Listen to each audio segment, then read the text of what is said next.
예전에는 오. 남산에 있었는데, 예, 지금도 숭이여대는 남산에 있습니다. 아, 예, 그렇군요. 근데 네. 예, 여중하고 여고는 대방동으로 옮겨가지고 네, 지금 그러면 대방동. 준비됐으니까 시작을 하겠습니다. 우리 뭐 네, 밀턴 프리드만에 대해서는 누구나 다 잘 아는 우리 최창규 교수님하고 조영기 박사님 들어오셨어요. 반갑습니다.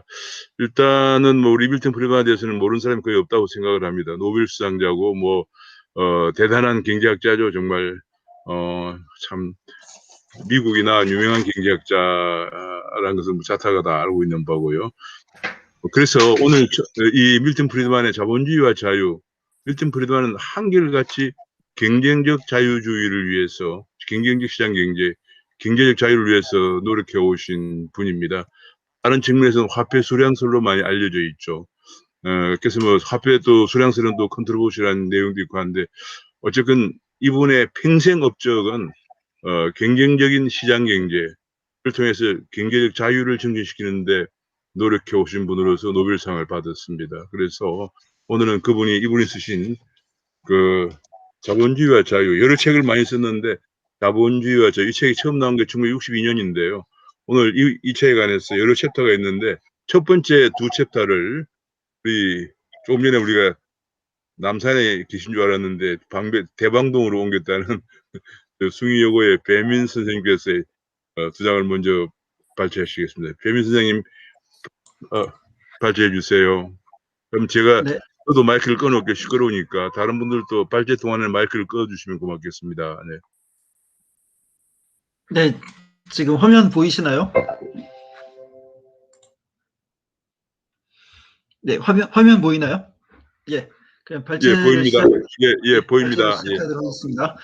예, 제가 맡은 부분은 뭐 앞부분 뭐 서론도 좀 하고 1장, 2장 발제를 하도록 하겠습니다. 먼저 뭐 그 원장님께서 잘 설명을 해주셨지만 한 번 더 뭐 이 저자 밀턴 프리드만에 대해서 소개를 좀 하자면 1912년에 태어났고 2006년에 돌아가셨습니다. 뉴욕 출생이고요. 그 가정은 사실 굉장히 어려운 가정 형편이었습니다. 헝가리 출신의 유대인 이민자 부모의 아들로 태어나서 하지만 입지전적으로 예, 저명한 경제학자로 성장을 했고요. 1976년에 노벨 경제학상을 받았습니다. 소비, 통화, 경제 안정화 정책 이런 것들에 대한 이제 분석에 기여한 공로로 예, 경제학상을 받게 되었고 아까도 말씀하셨지만 이제 시카고학파의 대표적인 인물이죠. 이 시카고학파는 이제 네오 클래시칼 그러니까 신고전파 경제학 계열의 대표적인 예, 그런 학파이고 아까 전에 예, 김병훈 교수님께서 그 하이에크와 밀턴 프리드만에 대한 어떤 그런 비교를 예, 얘기하셨는데 굉장히 비슷합니다. 비슷하면서 좀 더 통화 정책에 예, 초점을 맞춘 이 하이에크가 좀 철학적인 성격을 가진 오스트리아 학파의 거두라면 시카고 학파는 통화 정책이나 이런 데 이제 예, 초점을 맞춘 그런 이론으로 각광을 받고 있고요. 이 둘 다 뭐 하이에크든 오스트리아 학파든 시카고 학파든 이제 케인지안 경제학 이론 및 정책에 대해서 굉장히 이제 반대하는 비판적인 그런 이제 입장이 있습니다. 서론을 간단하게 뭐 요약하겠습니다. 자유인에게 국가란 구성원인 개인들의 집합체이지 개인 위에 군림하거나 개인을 초월하는 그런 존재가 되어서는 안 된다라고 하는 그런 국가관에 대한 명확한 예, 설명부터 시작을 하고 있습니다. 자유인은 국가가 자신을 위해 무엇을 할 수 있는지 묻지 않을 것이고 자신이 국가를 위해 무엇을 할 수 있는지도 묻지 않을 것이다. 뭐 여러분들이 잘 알다시피 케네디 대통령의 이 두 질문이 케네디의 유명한 연설문에 나오는 질문이죠. 국가가 자신을 위해 무엇을 할 수 있지 묻지 말고 자신이 국가를 위해 무엇을 할 수 있지를 물어라. 근데 밀턴 프리드만 이 두 질문이 다 멍청한 질문이다 이렇게 얘기를 하고 있습니다. 자유를 보호하고자 세운 정부가 바로 그 자유를 파괴하는 프랑켄슈타인이 되지 않게 하려면 어떻게 해야 될지를 고민해야 되는 것이 바로 자유인의 사고가 되어야 된다 이렇게 얘기를 하고 있습니다. 이제 중요한 이런 사고의 전제는 바로 이 자유에 대한 개념 자체가 일반인들은 너무 이거를 당연하게 받아들이지만 밀턴 프리드만의 표현대로 하면 이건 희귀하고 여린 총목이랍니다. 우리는 권력의 집중이 자유에 대한 위협이라고 믿고 또 역사가 이것을 확인해주고 있다 이렇게 얘기합니다. 비록 권력을 휘두르는 사람이 처음에는 선의로 행동했고 그가 아주 선한 사람이고 또 그가 행사하는 권력에 의해서 자신이 타락하지 않는 그런 위대한 사람이라 할지라도 권력이란 무수한 다양한 유형의 사람들을 끌어들이고 또 만들어내기도 하기 때문에 결국 권력이 집중되고 비대화되면 결국 엄청난 부작용을 초래하게 된다라고 하는 그런 논지입니다. 그렇다면 어떻게 하면 정부가 자유에 대한 위협이 되는 것을 막으면서 또 정부로부터 기대한 혜택을 누릴 수 있을까라는 질문을 던지고 거기에 두 가지 원칙을 제시합니다. 첫 번째는 정부의 권한 범위를 제한해야 한다는 것이고 두 번째 대원칙은 정부 권력을 분산해야 한다라고 하는 것입니다. 어떤 사람이 좋은 일이라고 생각하는 것은 다른 사람이 볼 때는 이게 해악입니다. 죄송합니다. 이 될 수도 있다라고 하는 사실을 기억할 필요가 있다라고 합니다. 어, 바로 이제 이러한 어떤 사고에 입각해서 정부의 정책이라고 하는 것은 아무리 선한 정부가 좋은 의도로 어떤 정책을 쓴다고 하더라도 그 정책이 어떤 사람이 볼 때는 굉장히 찬성할 만한 좋은 정책이 될 수 있겠지만 다른 사람의 입장에서 볼 때는 그 정책이 굉장히 안 좋은 정책으로 비칠 수 있다는 것이죠. 문명의 큰 진보는 결코 중앙 집권적인 정부가 이룩한 것이 절대 아닙니다. 라고 얘기를 합니다. 개인의 뛰어난 재능, 그리고 완강하게 고수한 소수의 의견, 다양성과 차이를 용납하는 그런 관용적인 사회 분위기, 이런 것들의 합작품이 문명의 진보이지 결코 국가가 혹은 중앙집권적인 정부가 문명의 진보를 이룩한 것은 아니다라고 강조를 하고 있습니다. 특히 미국에서는 1930년대 이후에 자유 대신에 복지와 평등이 자유주의를 나타내는 표로 등장을 해왔습니다. 이게 이제 서론의 뒷부분에서 밀턴 프리드만이 굉장히 강조를 하고 있는 20세기에 와서 이 리버럴리즘, 자유주의가 어떻게 변화되어 왔는가, 를 이제 얘기를 하고 있는데요. 20세기 자유주의자들은 복지와 평등이라는 미명하에 고전적인 자유주의, 클래시컬 리버럴리즘이 맞서 싸웠던 국가 개인 및 가부장적 온정주의 정책들의 부활을 선호하기에 이르렀습니다. 즉 이런 국가의 개입 그리고 이런 가부장적인 온정주의 정책들 이런 정책들이 19세기까지는 사실 19세기 그 이전까지는 이 고전적 자유주의자들에 의해서 특히 대표적인 사람이 이제 존 로크 같은 사람이죠. 이런 사람들은 이런 것들에 대해서 반대를 하면서 스몰 가버먼트, 작은 정부를 제한하는 그런데 온 힘을 기울여 싸워왔다면 반대로 20세기 자유주의자들은 자유주의를 추구하면서 이상하게 국가 권력의 어떤 그런 거에 대해서 굉장히 관용적인 태도를 보입니다. 여기 이제 19세기 자유주의자들은 자유의 침해를 몹시 경계했고 따라서 공사를 막론하고 권력의 집중을 두려워했으므로 정치 권력의 분산을 옹호했다라고 프리드만은 얘기하고 있습니다. 그러나 20세기 자유주의자들은 적극적 행동을 옹호하고 권력이 표면상으로나마 유권자들에 의해 통제되는 정부의 손아귀에 있는 한 권력의 선한 의지를 확신하고 있었기 때문에 옳은 결과를 낳을 것이라는 확신을 품고 있어서 중앙집권화된 정부에 호의적이다.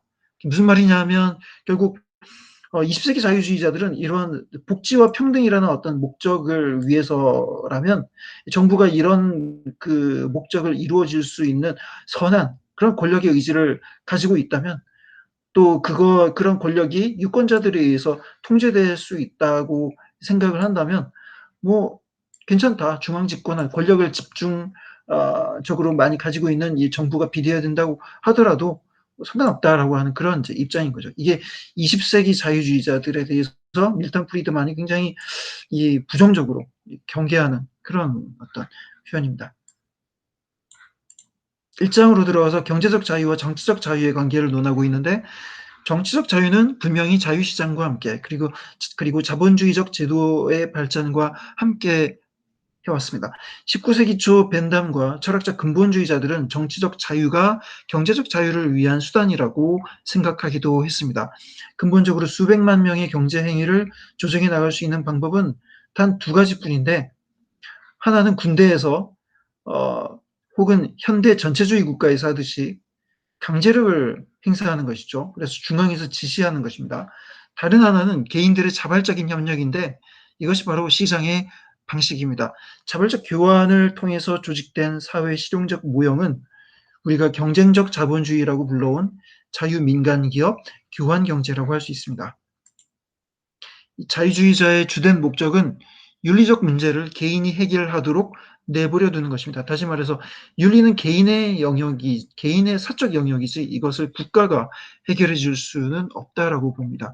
자유주의자는 인간을 불완전한 존재로 보고 자유시장이 존재한다고 정부가 필요 없어지는 것은 아닙니다. 정부는 게임의 규칙을 정하고 또 정해진 규칙을 해석하고 집행하는 심판제로서 뭐 필수 불가결한 존재라고 할 수 있습니다. 시장은 정치적 수단을 통해서 결정해야 할 사항의 범위를 대폭 축소하고 그럼으로써 정부가 게임에 직접 개입해야 하는 정도를 최소화합니다. 즉 시장의 여러 가지 어떤 그 시장에서 이루어지는 개인 간의 상호작용 그리고 뭐 가격의 변동, 뭐 물건의 어떤 수요와 공급 이 복잡한 현상에 대해서 시장은 정부가 개입하지 않아도 자연스럽게 해결해 나가는 그런 메커니즘을 가지고 있습니다. 반대로 정치적 경로를 거친 행동, 정치적인 어떤 개입은 전폭적인 복종을 요구하거나 강요하는 경향이 있습니다. 이에 반대해서 시장은 이 폭넓은 다양성을 허용한다는 그런 큰 장점을 가집니다. 자유를 보장하기 위해서는 권력의 집중이 최대한 제거되어야 하고 제거될 수 없는 모든 권력은 철저하게 분산시키는 그런 견제와 균형의 장치가 필요합니다. 이게 이제 권력이 그만큼 위험하기 때문에 권력은 조심스럽게 이게 커지지 않도록 예, 이런 견제와 균형을 통해서 어, 이, 예, 그 다스려 나가야 된다라고 하는 그런 생각인데요. 배분할 대상으로서의 정치 권력에는 고정된 총량 같은 것이 있는 듯하다. 따라서 경제력과 정치 권력이 결합하면 권력 집중은 거의 불가피하다. 반면 경제력은 정치 권력과 분리된 채로 나오면 정치 권력을 견제하고 맞서는 힘으로써 기능할 수 있다. 확실히 이 경제 권력과 정치 권력에 대해서 뭐 굳이 이걸 이분법적으로 그 얘기를 하자면 정치 권력이 훨씬 더 사실 위험하고 이게 좀 폭력적인 성격을 강하게 가지는 거죠. 밀턴 프리드만이 볼 때는 정치 권력은 사실상 이런 제로섬 게임과 같은 고정된 총량이 있어서 누군가 많이 가지면 다른 한 사람은 그 파이가 줄어들 그 정치 권력에서 배제될 수밖에 없는 그런 논리를 가지는 속성을 가지고 따라서 이런 정치 권력이 경제 권력까지 침범하거나 혹은 뭐 경제 권력이 정치 권력과 결탁하게 되면 이 권력 집중은 굉장히 심각해진다고 보고 있습니다. 그래서 경제 권력은 정치 권력과 분리된 채로 남아 있는 것이 좋고 또 그래야 정치 권력을 견제하는 그런 힘으로서 기능할 수 있다 이렇게 보고 있습니다.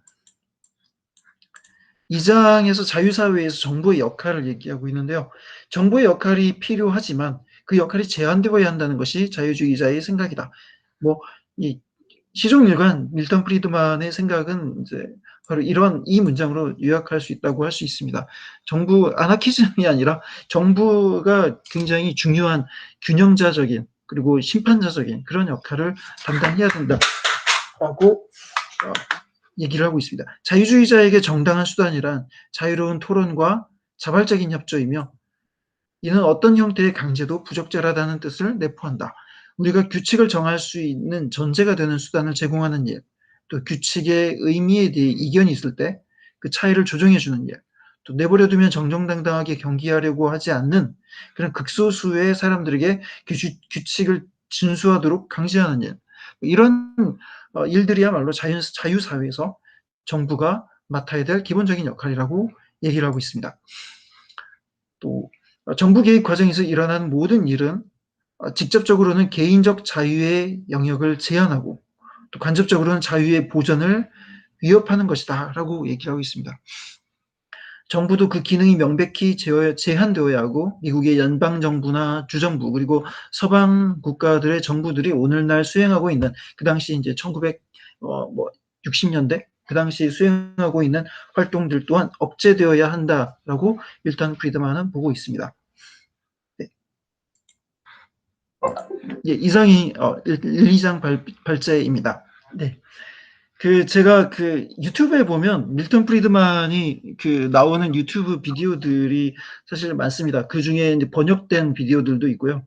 이 네. 보면 밀턴 프리드만의 어떤 그런 이제 생각들이, 밀턴 프리드만은 글도 되게 이렇게 흡입력 있게 잘 쓰는 편이지만, 또 실제로 방송 출연도 많이 하고, 뭐 이렇게 강연 같은 거 강연이나 토론 프로그램을 보면 굉장히 말을 잘합니다. 되게 설득력 있게 합리적으로 말을 해서 청중과 토론 상대자를 굉장히 이렇게 어, 잘 설득하고 자신의 어떤 논리를 잘 주장하는 모습을 볼 수 있는데, 이 책에서도 뭐 그런 모습을 여실히 볼 수가 있습니다.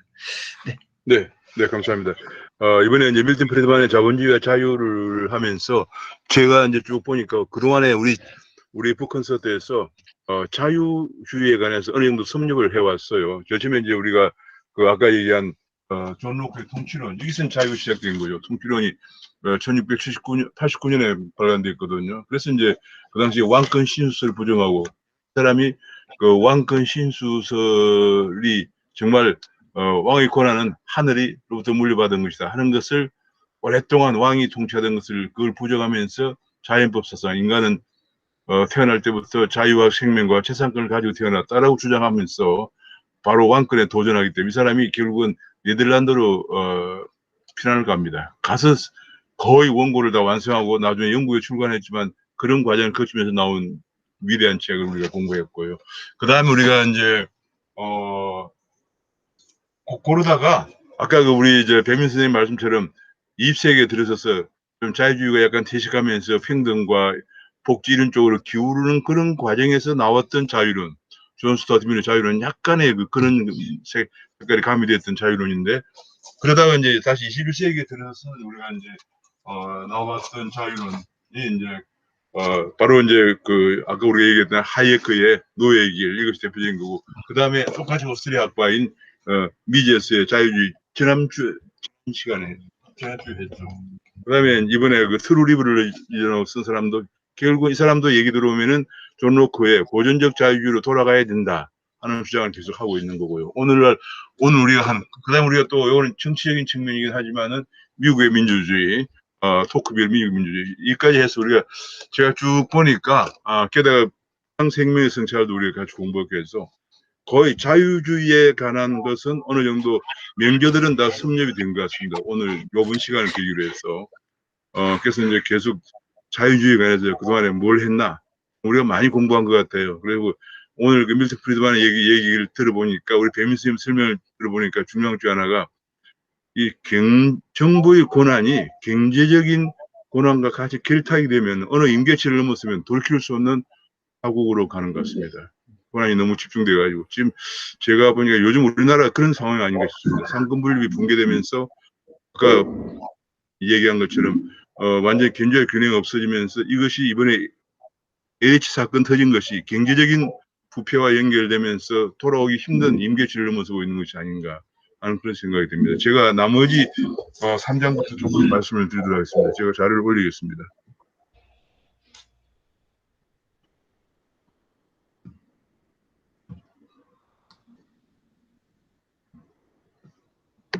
이제 3장부터 이제 좀 구체적인 정책으로 나가는데요. 이 책에서 가장 컨트로버셜한 것이 분야가 3장입니다. 왜냐하면 3장이 통화정책인데, 시각학파 중에서도 통화주의론자잖아요. 통화주의론자가 케인지안 정책하고 대립이 됐죠. 정확하게 하면 케인지안이라, 여기서 말하는 케인지안은 영국의 케인즈의 얘기하고는 상당히 다른 얘기입니다.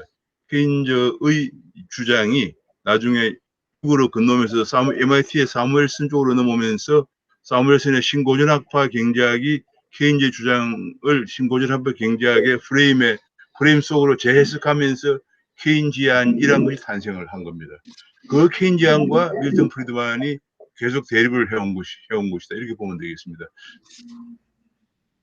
제가 영국에서 공부를 했다고 그런 거 아니에요. 영국에서는 케인지안이라고 안 하고 케인즈스 에코노믹스 따로 이렇게 부릅니다. 왜냐하면 완전히 케인즈의 일반 이론을 신고전학파, 케인즈가 부정하고자 했던 신고전학파 경제학의 틀로 다시 재해석해서 사무엘슨이 에코노믹스를 내놓았기 때문에. 그러나 워낙 그것이 파퓰러한 그런 책이 되면서 케인지안이라는 틀로 각색이 됐는데 밀턴 프리드만 계속 거기다 공격을 하고 있고, 그래서 두 학파 간에 계속 대립이 되어 온 분야입니다. 사무엘슨 중심으로 한 네오클래시컬 신데시스라고 그러는데, 네오클래시컬 신고전학파 종합이죠. 우리말로 하면 네오클래시컬 신데시스의 케인지안과 그다음에 밀턴 프리드만의 시카고학파의 통화주의가 학계에서 계속 대립이 되어 오는 그 내용이 제3장이기 때문에 제3장이 가장 컨트로버시합니다. 한번 제가 간단히 책을 보시면 또 잘 아시면 간단히 요약을 하겠습니다.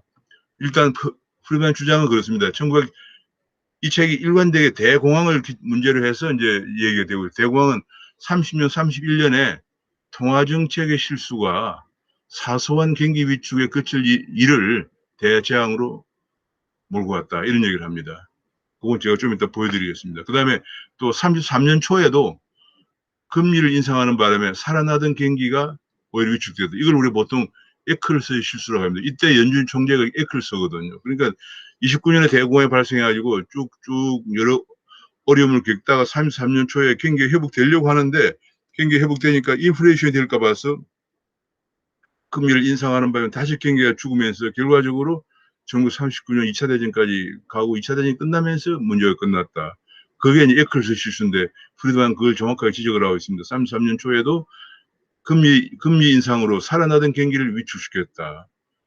그래서 요 세 가지 30년, 31년, 33년 예를 들어가지고 재량권을 가진 중앙은행이 문제다라는 걸 얘기합니다. 그러면서 밀턴 프리드만은 재량권을 중앙은행에 가지면 안 되고 독립적인 통화량 준칙을 얘기합니다. 통화 증가율을 3%에서 5% 내로 일정한 값을 갖도록 해야 된다. 그렇게 얘기를 합니다. 그리고 중앙은행의 물가 안정 지침이 될 만큼 밀접한 것도 아니고 직접적인 것도 아니다. 이렇게 중앙은행의 물가 안정 목표에 대해서 부정을 합니다.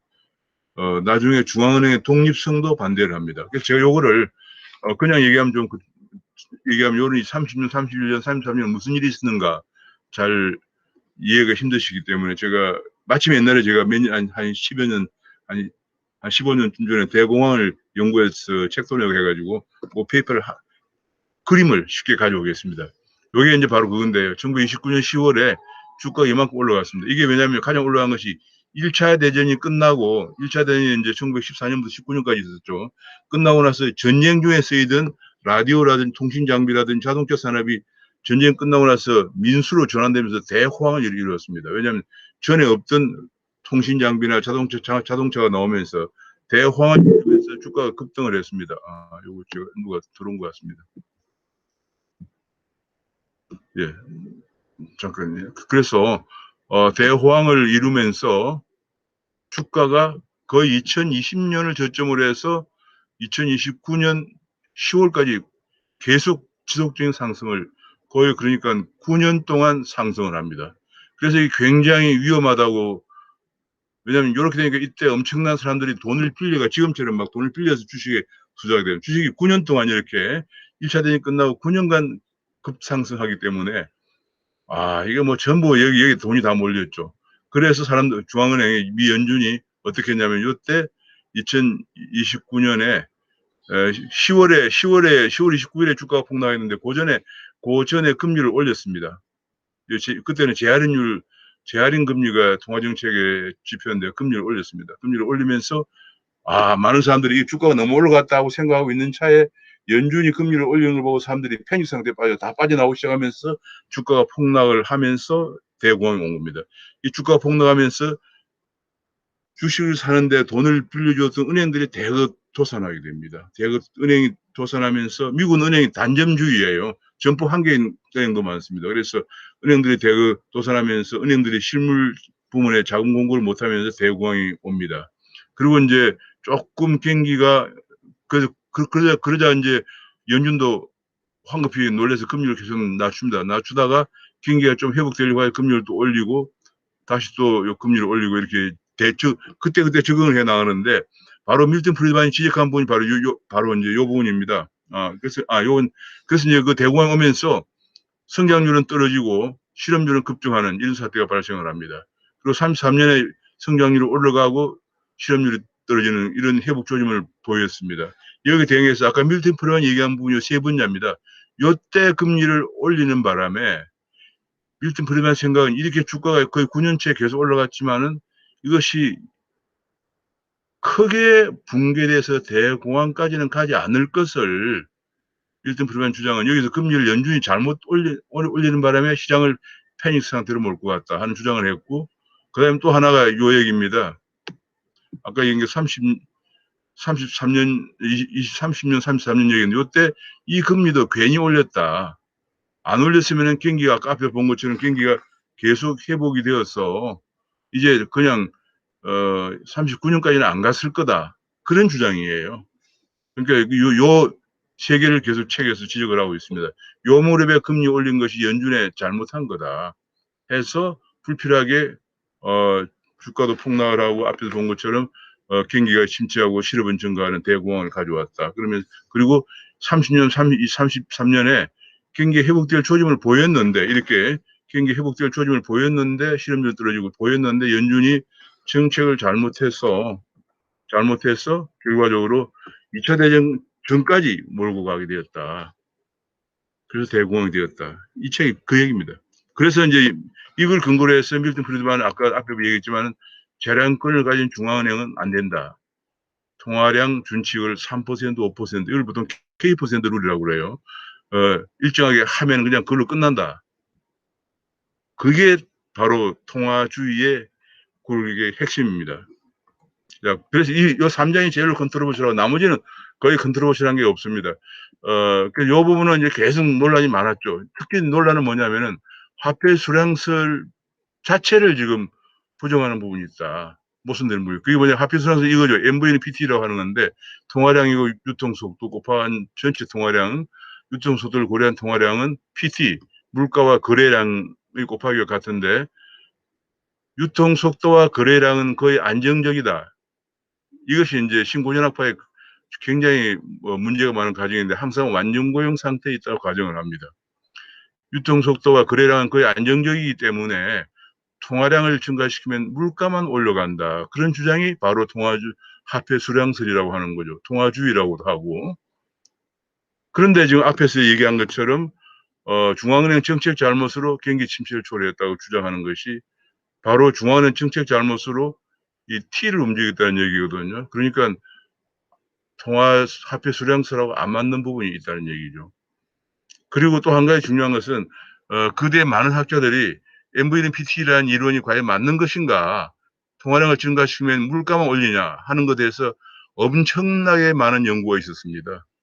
밀턴 프리드만이 미국 경제, 미국 통화사 히스토리 오브 모니터리 팔리시 인 더 유나이티드 스테이트 이런 엄청난 책을 안나 슈와르츠와 공저하면서 노벨상을 받게 됐는데 이 문제에 관해서 많은 실증 분석이 뒤따랐는데 대표적인 사람이 혹시 한번 찾아보시면 참 좋은데 옥스퍼드 대학에 있는 데이비드 핸들이라고 하는 사람이 결정적으로 밀턴 프리드만이 사용한 통계를 그대로 사용해서 계량경제학이 발전해 오다가 1970년대 들어와서 굉장히 획기적인 발전을 합니다. 그게 뭐냐면 단위근 검정이나 공적분 검정이 좀 어려운 내용인데 그런 계량경제 기법이 새롭게 나오면서 옥스퍼드 대학의 데이비드 핸들이가 그런 기법을 통해서 프리드만과 안나 슈와르츠가 사용했던 실증 분석을 한번 다시 복습을 합니다.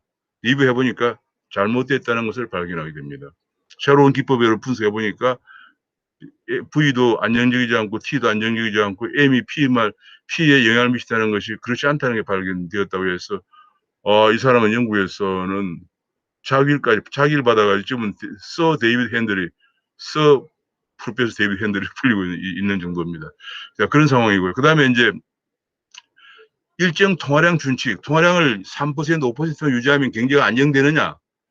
80년대 이후에 금융혁신이 되면서 M1, M2 이런 구분이 없어졌어요. 왜냐하면 이제 M1, M2 간의 요구불 예금과 저축성 예금 간의 돈이 금융상품들이 왔다 갔다 하는 것이 자유롭게 되면서 구분이 없어져서 1990년대 모든 중앙은행은 통화량 준칙을 포기하고 금리 준칙으로 넘어갑니다. 그리고 전부 물가안정 목표제를 도입하게 되죠. 그래서 나온 것들이 이제 여기서 금리 준칙에 나온 게 나오고 그러면서 이제 중앙은행의 재량을 너무 부여해도 안 되고 준칙을 너무 고집해도 안 된다 해서 재량적 준칙이란 말도 나옵니다. 그 대표적인 것이 스탠포드 대학의 테일러 준칙이죠. 그렇습니다. 이렇게 나오고 그다음에 2008년도에 글로벌 금융위기 왔을 때 버냉키가 양적 완화 치료 금리를 했고 이거는 완전히 그 프리드만과 반대되는 정책을 한 거죠. 그래서 이제 많은 사람들이 버냉키가 그 당시에 양적 완화 치료 금리를 아니었으면은 아마 2008년 사건이 대공황으로 갔을 거다 얘기를 하고 있습니다. 그래서 이 부분에 관해서 3장이 제일 논란이 많은 부분이고요. 계속적인 논란이 학계에서도 지금 계속되고 있는 그런 상황입니다. 그래서 제가 대학원 다닐 때 읽은 논문 중에 제일 재밌는 게 하나가 바로 버냉키와 프리드만의 대공황에 관한 논문인데 제가 이제 학위 논문은 그게 아니고 이제 학위 논문 다른 건데 나중에 제가 그 논문을 대공황을 연구할 때 보니까 프리드만은 대공황을 통화주의 입장에서 분석을 했고요.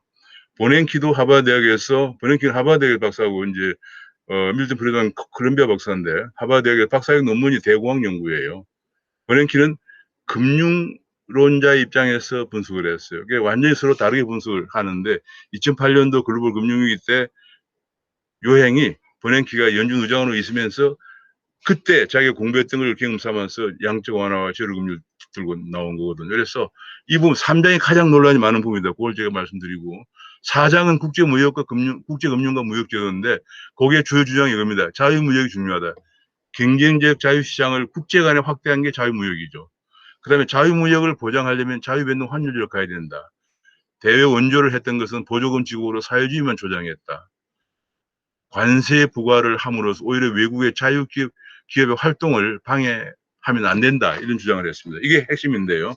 제 4장의 핵심인데 문제가 한 가지 있습니다. 여기서 문제가 뭐냐면 바로 자유변동 환율제 문제인데 우리나라 같은 작은 스몰 오픈 에코노미 소규모 개발 경제 국가의 경우에도 계속적으로 자유변동 환율제가 최적이냐 거의 10년마다 외환위기가 반복되고 있기 때문에 뭐 80년대 후반에 남미 위기, 90년대 97년 동아시아 위기, 2008년에 글로벌 위기 거의 10년마다 위기가 옵니다. 곧 지금 위기가 올 때가 됐어요. 그래서 자유변동 환율 왜냐하면 미국은 기축통화국이기 때문에 외환 보유액이 제로가 되는 환율을 계산합니다. 그것을 균형 환율로 봐요. 근데 우리는 외환 보유액이 제로가 되면 바로 외환위기 오잖아요. 그래서 지금 국제금융 중에서 제일로 문제가 미국에서 공부한 젊은 교수들이 와가지고 우리나라에서 적정 환율을 그러면 외환보유액 또는 경상수지 제로인 환율을 계산해내기 때문에 그것이 가장 큰 문제인데 지금 그래서 아시아 지역에서 일본하고 한국만 자유변동 환율제예요. 일본은 기축통화국이거든요. 근데 우리는 기축통화국이 아닌 나라에서 한국만 자유변동 환율제입니다. 한국이 거의 미국에서 공부한 학자들이 제일 많은 나라죠. 그리고 또 IMF 위기 때 IMF와 MOU를 체결하면 자유변동 환율제 도입하기로 했고요. 근데 중국도 관리변동 환율제고 말레이시아, 싱가포르는 BBC라고 그래서 베스켓 밴드 크롤링 궤도라는 걸 쓰고 있어요. 베스켓을 만들어가지고 적당한 밴드를 만들어서 크롤링 계속 움직이면서 하는 거고 싱가포르는 커런시 보드라고 해서 달러에 고정된 환율제를 쓰고 우리나라만 자유변동 환율제인데 지금 그래서 사실 우리나라가 굉장히 외환위기를 자주 겪고 있는 상황이고 지금도 위기를 목전에 두고 있다고 저는 생각을 하고 있고요. 그래서 요 4장도 요 부분이 논란입니다.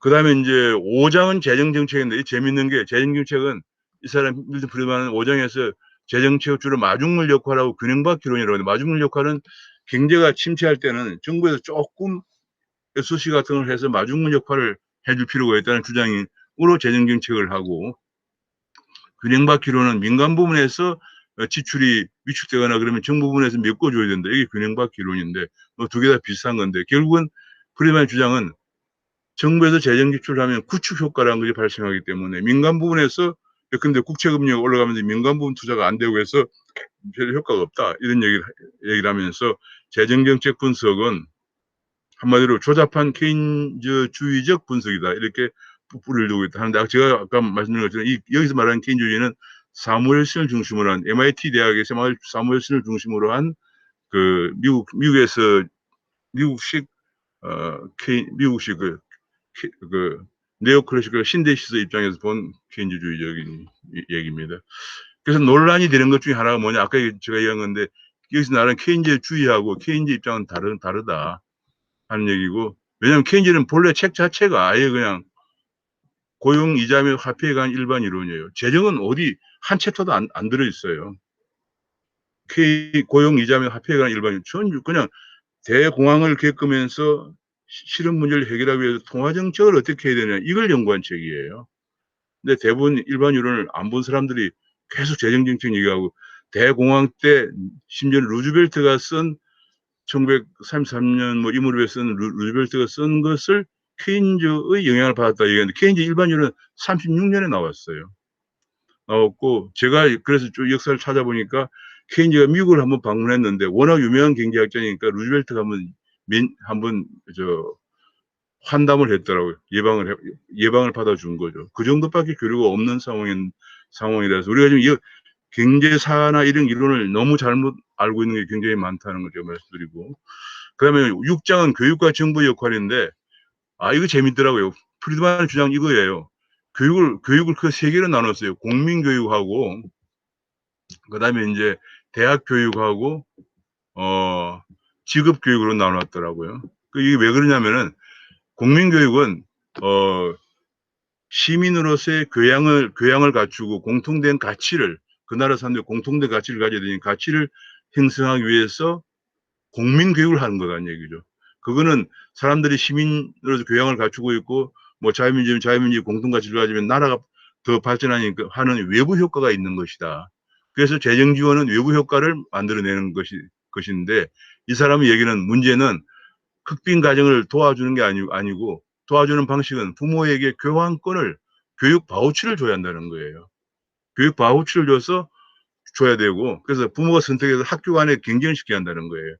그다음에 공립학교, 사립학교 문제는 사람들이 사립학교를 보내는 부모에 대해서는 공립학교가 정부 재정을 보조받기 때문에 그만큼 사립학교에 자녀를 보내는 부모를 보조해 줘야 된다. 아까 얘기했지만 바우처 같은 걸로. 그렇게 해서 공립과 사립도 경쟁을 시켜야 된다. 그런 얘기고 교사 급여도 성과급을 줘야 된다. 그런 얘기를 하고 있고요. 대학 교육에 관해서는 보조금을 장학금으로 지원해서 학생들이 학교를 선택하게 된다. 여기서 이제 예를 들었는데 오하이오 대학 같은 경우 오하이오 주립대학이 있고 뭐 오하이오 또 무슨 사립대학이 있겠죠. 그러면은 오하이오 주립대학은 정부에서 보조를 하기 때문에 등록금이 싼 거거든요. 그렇게 되면 안 된다는 얘기예요.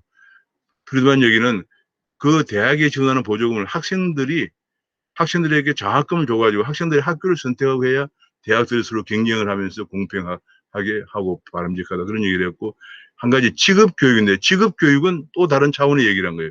국민교육과 대학교육은 다른 직업교육은 뭐냐면 인적 자원에 대한 투자다 그런 얘기예요. 인적 자원에 대한 투자라서 정부 지원은 바람직하지 않다. 왜냐하면 내가 정부 지원을 받아가지고 어떤 연수를 받거나 그러면은 나는 아무 비용이 안 들면 과잉 투자가 유발된다. 국가 전체적으로 과잉 투자가 유발돼서 소득 분배가 왜곡되게 된다. 그런 얘기고 가장 바람직한 방법은 정부가 지분 투자를 해야 되는데 그거 어떻게 하냐면 교육받는 사람에게 돈을 지원을 하되 일정 기간 후에 매년 반환 약속을 받도록 한다는 거예요. 그렇게 함으로써 더 많은 사람이 지원을 받도록 하고 불평등 문제를 개선시킬 수 있다. 이런 얘기를 했습니다. 교육부도 굉장히 연구를 많이 했더라고요. 그다음에 7장은 간단하게 그냥 그 차별 문제인데 차별은 요지가 그거예요. 이 사람이 유대인이잖아요. 그래서 차별이 유지가 되는 영역은 독점화 경향이 있고 차별이 없는 영역은 경쟁의 자유가 보장된다. 그런 얘기를 했고요. 8장에 이제 독점 문제를 다루고 있습니다. 프리드만 주장은 독점은 두 가지 문제가 있는데 하나는 독점의 문제는 두 가지인데 하나는 이제 그 개인들의 선택의 대안을 축소한다. 그리고 독점자의 사회적 문제에 대한 사회적 책임 문제가 유발된다. 독점은. 그래서 이 사람이 이 얘기를 했습니다. 1962년에 아까 그 케네디 대통령을 서문에서 공격을 많이 했는데 케네디는 약간 민주당 좌파죠. 그래서 케네디가 사실은 그 당시에 미국의 그 무슨 회사야. 굉장히 큰 회사의 그 US 스틸의 가격 인상을 못하게 통제를 했어요. 그런 것들이 이제 독점자의 사회적 책임, US 스틸이 완전 독점 기업이니까 책임 문제 때문에 그래 한 건데 그건 잘못했다 그런 얘기고요. 독점의 범위는 이 사람이 얘기하기를 산업 독점과 노동 독점, 정부 독점이 있다. 그런 얘기인데 노동 독점은 시험한 반독점법에서 면제되어 있기 때문에 미국에서는 지난 반세기 동안 기업 독점보다 노동 독점이 더 중요성이 증가했다. 사실 우리나라를 보면 알지만 노동자의 독점은 기업 독점보다 더 심하죠. 그리고 정부 독점은 이제 매너 제도나 저작권, 특허권 이런 걸 이용해 정부 독점을 한다. 그런 얘기를 했고 독점의 원인은 세 가지를 얘기했습니다. 하나는 기술적 독점, 기술을 가지고 독점하는 거죠.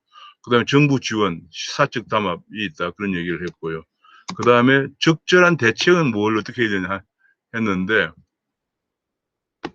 독점을 지원하는 정책들을 폐지하면 된다. 그런 얘기예요. 독점 지원 정책을 폐지하면 되고, 중요한 중 하나가 법인세를 폐지하라고 얘기했어요. 이게 굉장히 중요한 건데, 이게 보니까 또 다른 데서도 밀턴 프리드만이 얘기했더라고요. 법인세를 폐지해야 된다. 이게 기업을 완전히 자유로운 경쟁 상태에 둬야지. 왜 기업에다가 법인세를 부과하느냐. 기업에서 돈을 벌어온 사람들에게 소득세를 부과하면 되는데, 나중에 여긴가 다른 데서 봤는데 밀턴 프리드만은 소득세도 단일세 하나만 하면 되지. 왜 누진세를 부과하느냐. 그런 얘기를 하고 있습니다. 상당히 이거 아주 완전히 밀턴 프리드만 자유 경쟁 시장을 얘기합니다. 그리고 기업과 노동자의 책임에 대해서도 이제 독점에 대해서 이런 책임에 대해서 얘기했는데, 사회적 책임, 제가 사회적 책임 아까 계속 얘기했는데, 사회적 책임은 이 사람은 이런 얘기했습니다.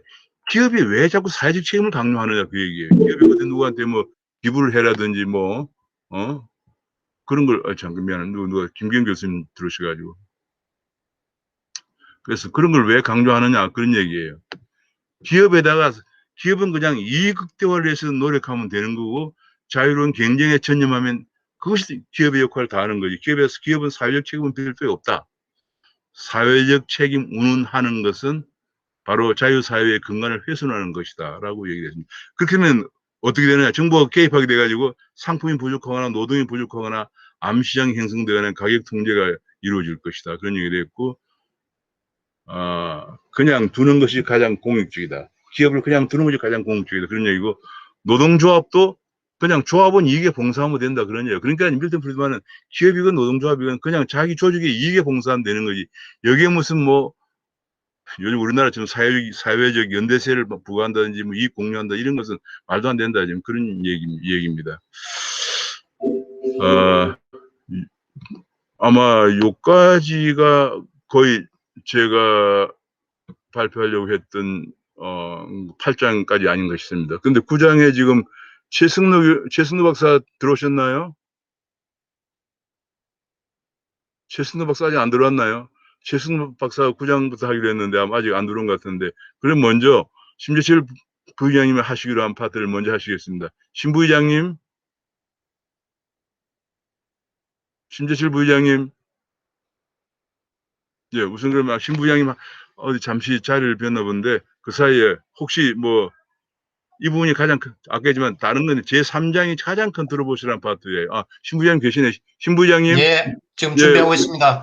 예, 왜냐면 지금 앞에 하기로 한 최승로 박사가 안 들어온 것 같아요. 그래서 심 부의장님 먼저 하시죠. 예.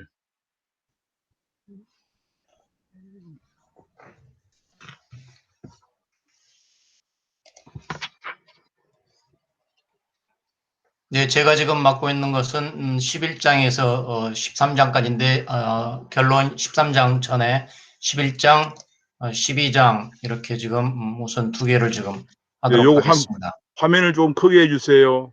발표 자료 화면을. 어떻게 해야 되죠?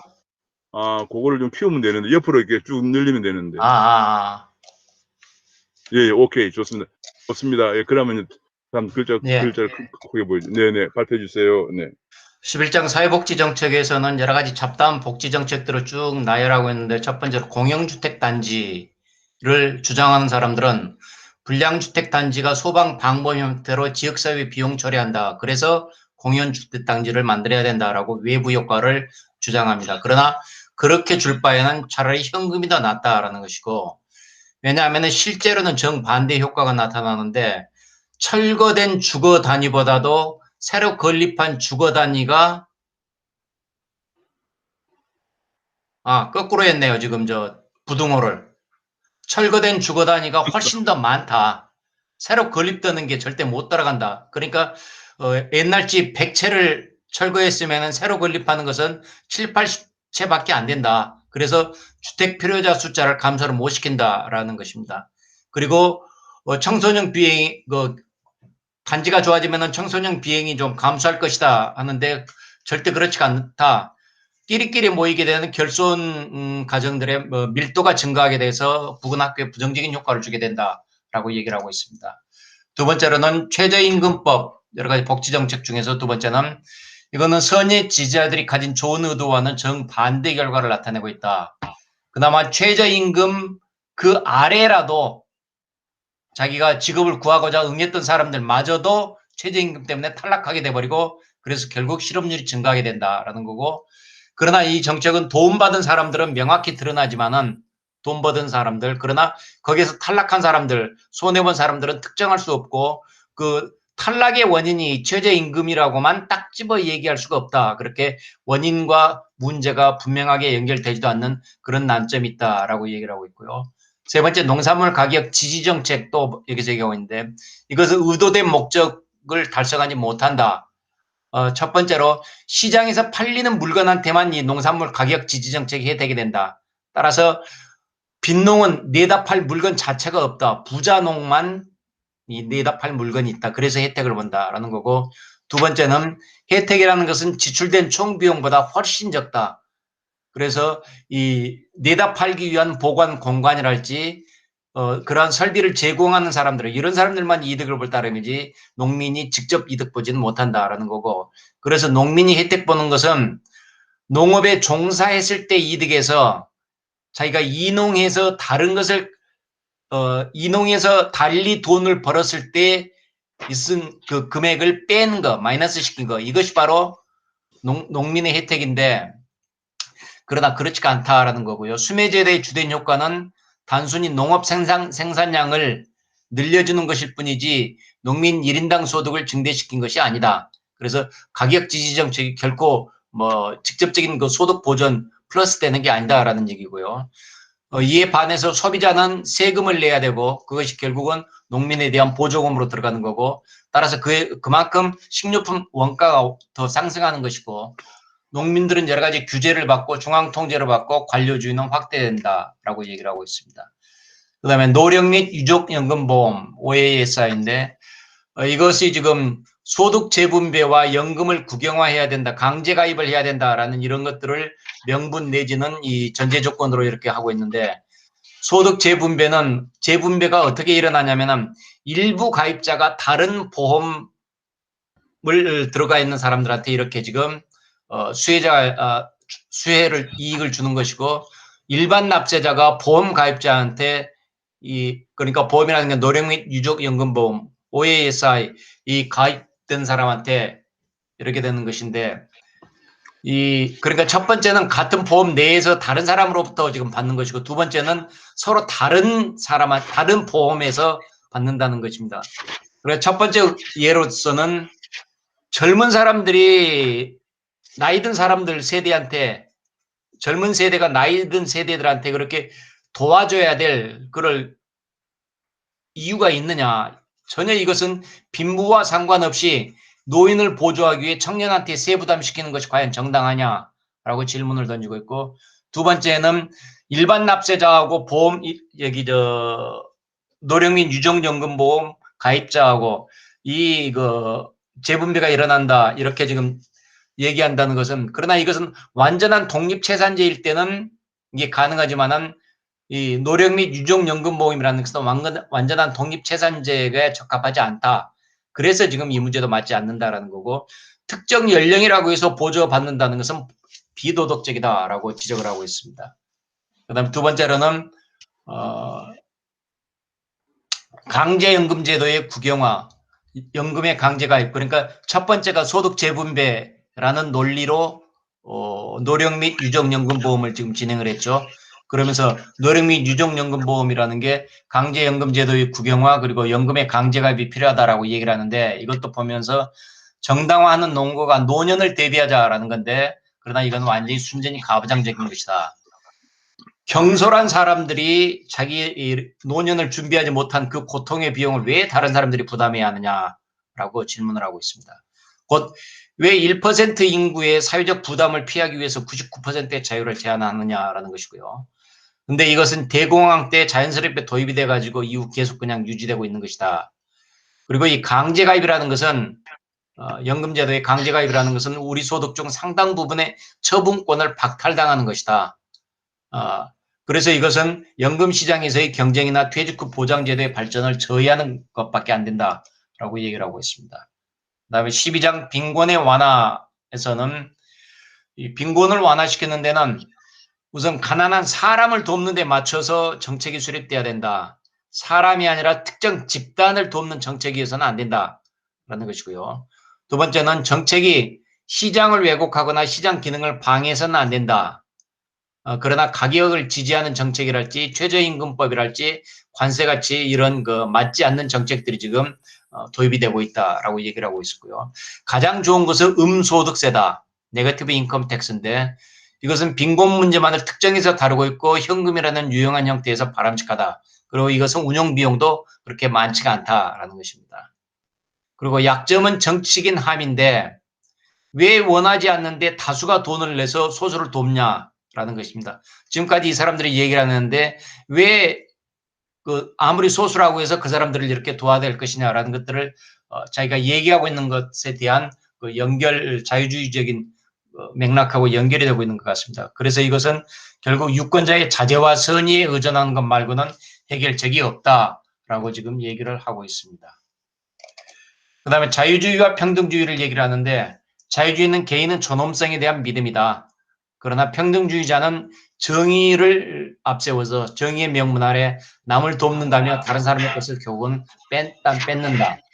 그리고 평등은 자유와 첨예하게 충돌할 수밖에 없다. 그래서 평등주의자인 동시에 자유주의가 될 수는 없다라고 지금 얘기를 하고 있습니다.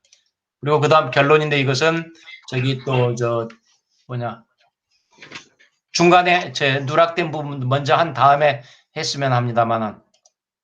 네, 아직 안 들었으니까 먼저 하시죠. 뭐 중간에 그러면 제가 대충 거기서 몇 가지 얘기하면은 10장의 분배 정책이 이제 중요한 파트인데요.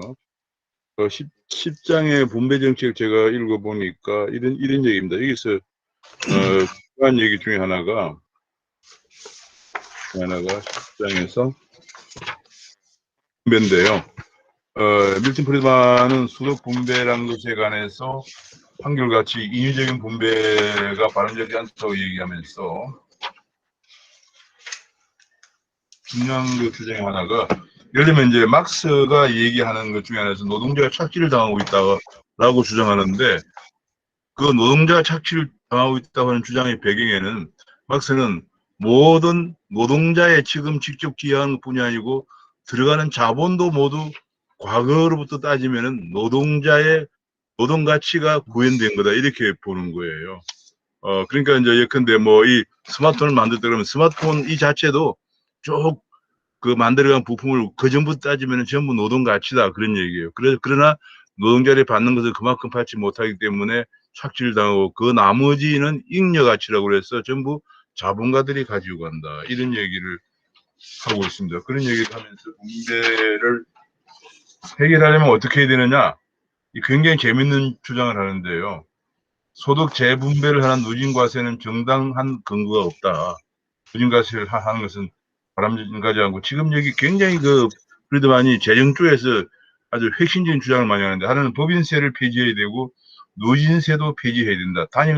법인세는 완전히 폐지해야 되고 누진세는 단일 과세를 하는데 대체로 얼마 정도 본인이 여기 책에서 얘기하고 있냐면 대체로 그리고 온갖 공제 같은 것도 폐지하는 게 좋다 그런 얘기예요. 단순화시킨다는 얘기. 단순화시키고 공제를 다 하고 난 다음에 이 사람이 얘기는 대체로 23.5% 정도 단일 과세를 부과해도 지금 같은 세수가 유지될 거다. 그런 얘기를 하고 있습니다. 그래서 분배 쪽은 그게 가장 핵심적인 내용입니다. 법인세를 폐지하고 누진과세도 폐지하고 단일 과세를 하는데 대체로 23.5% 정도의 만 부과하면은 문제가 해결된다. 그런 얘기를 하고 있습니다. 최순도 박사가 들어왔으면 좀 더 자세한 얘기를 할 텐데 제가 읽고 주요한 내용이 그겁니다. 부의장님 그 마지막 결론 파트를 말씀하시죠.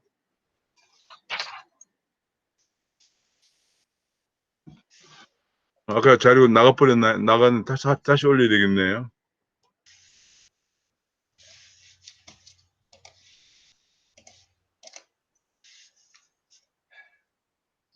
잠깐만요. 네네, 어디가 천천히.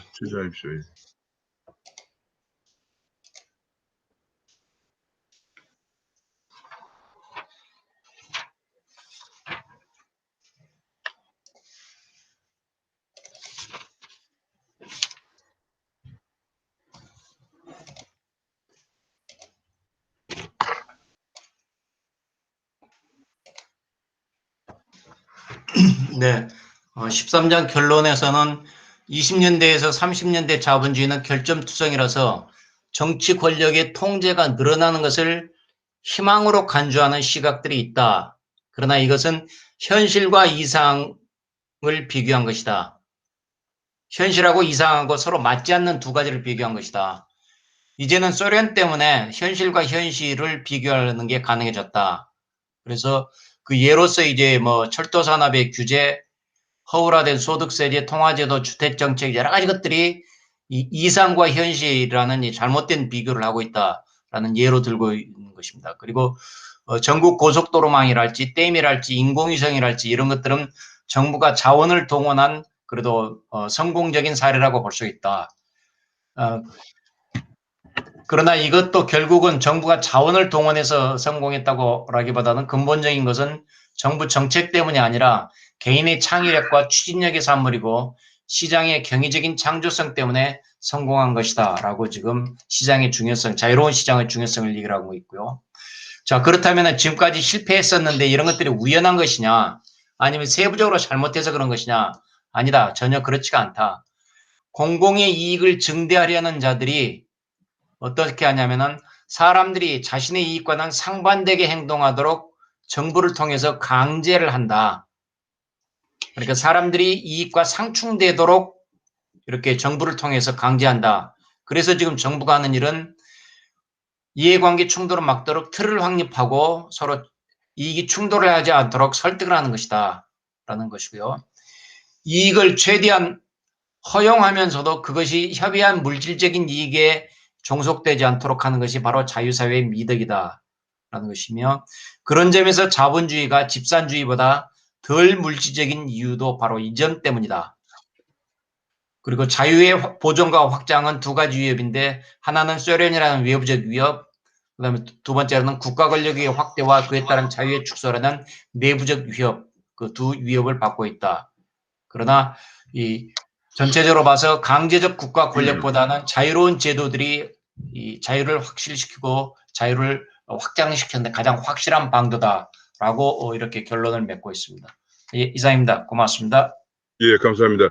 그 마지막 부분에 말씀하신 마지막 줄을 제가 한번 읽어드리면은 강제적인 국가 권력보다 자유로운 제도들이 우리가 추구하는 목적을 달성하는 확실한 방도임을 동시대 시민들에게 납득시킬 때만 가능하다. 그런 얘기거든요. 그래서 지난번에 저번 주에 했던 미제스의 자유주의에서도 그런 얘기를 했습니다.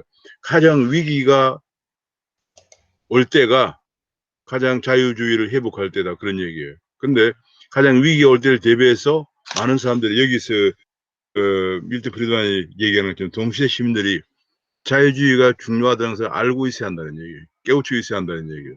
사실은 우리가 어떻게 생각하면 지금 아까 자유주의 책을 몇 권 읽은 거 말씀드렸지만 우리가 이런 모임을 하는 것도 지금 우리나라가 굉장히 위기로 가고 있죠. 자유의 위기, 정치 면에서나 경제를 가고 있는데 이 위기가 올 때가 바로 위기. 그것을 성공시키는 방법은 많은 시민들이 자유의 소중함을 깨우치고 있을 때만 가능하다. 그런 얘기예요. 지난번 우리가 봤던 그 다른 책에서 그 두 개를 다뤘는데 영국의 마가렛 대처를 다룬 적이 있었고 그다음에 또 한 번은 미국의 레이건 대통령을 다룬 적이 있어요. 레이건 11에서 그분들도 똑같이 얘기를 했어요. 그분들 얘기가 뭐냐면 그 당시에 미국에서 레이건 11 전에가 닉슨이 워터게이트 사건을 터뜨리고 미국이 베트남 전쟁에 지고 뭐 굉장히 위기 상황에 있을 때 레이건이 도저히 불가능하다고 생각할 때 레이건이 들고 나와서 자유주의를 주장하면서 미국을 재건시켰고 대처도 완전히 영국병으로 완전히 물들어서 영국의 그때 노조위원장 아스 카길 같은 사람들이 영국 수상을 갈아치울 정도의 힘을 가졌을 때 대처가 등장해서 국민들이 절망에 빠져 있을 때 영국을 수상시켰다 그런 얘기거든요. 근데 그 전제 조건은 밀턴 프리드만이 얘기하고 있고 지난주에 미제스가 얘기하는 것처럼 시민들이 자유의 소중함을 깨닫고 있을 때 가능하다 그런 얘기예요. 여기서 하다 보면은 우리에게 다시 자유주의 국가로 돌아갈 수 있는 기회가 오지 않을까 생각을 합니다. 요 정도 이제 오늘 발제를 끝내고요. 여기 들어오신 분들이 자유롭게 하실 말씀을 하시도록 하겠습니다. 그렇게 해서 자유 토론을 하고 마치도록 하겠습니다. 자유 토론을 부탁드립니다.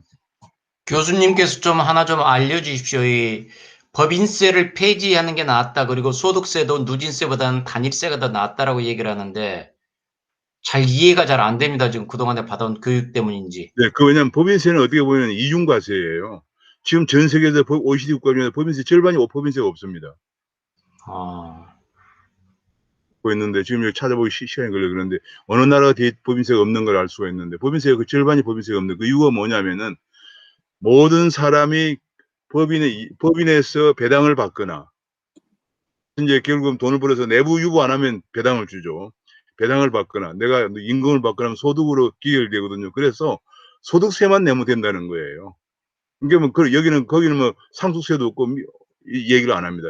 가장 중요한 것은 그렇게 소득세만 내면 되는데 법인이 기업이 돈을 번다고 해서 법인세를 내고 또 그 법인이 배당을 받았다고 해서 소득세를 내가면 이중으로 세금을 낸다는 그런 논리라서 기업의 활동이 자유로운 활동이 그만큼 저에 대해서 경제가 발전이 안 된다 그런 얘기고요.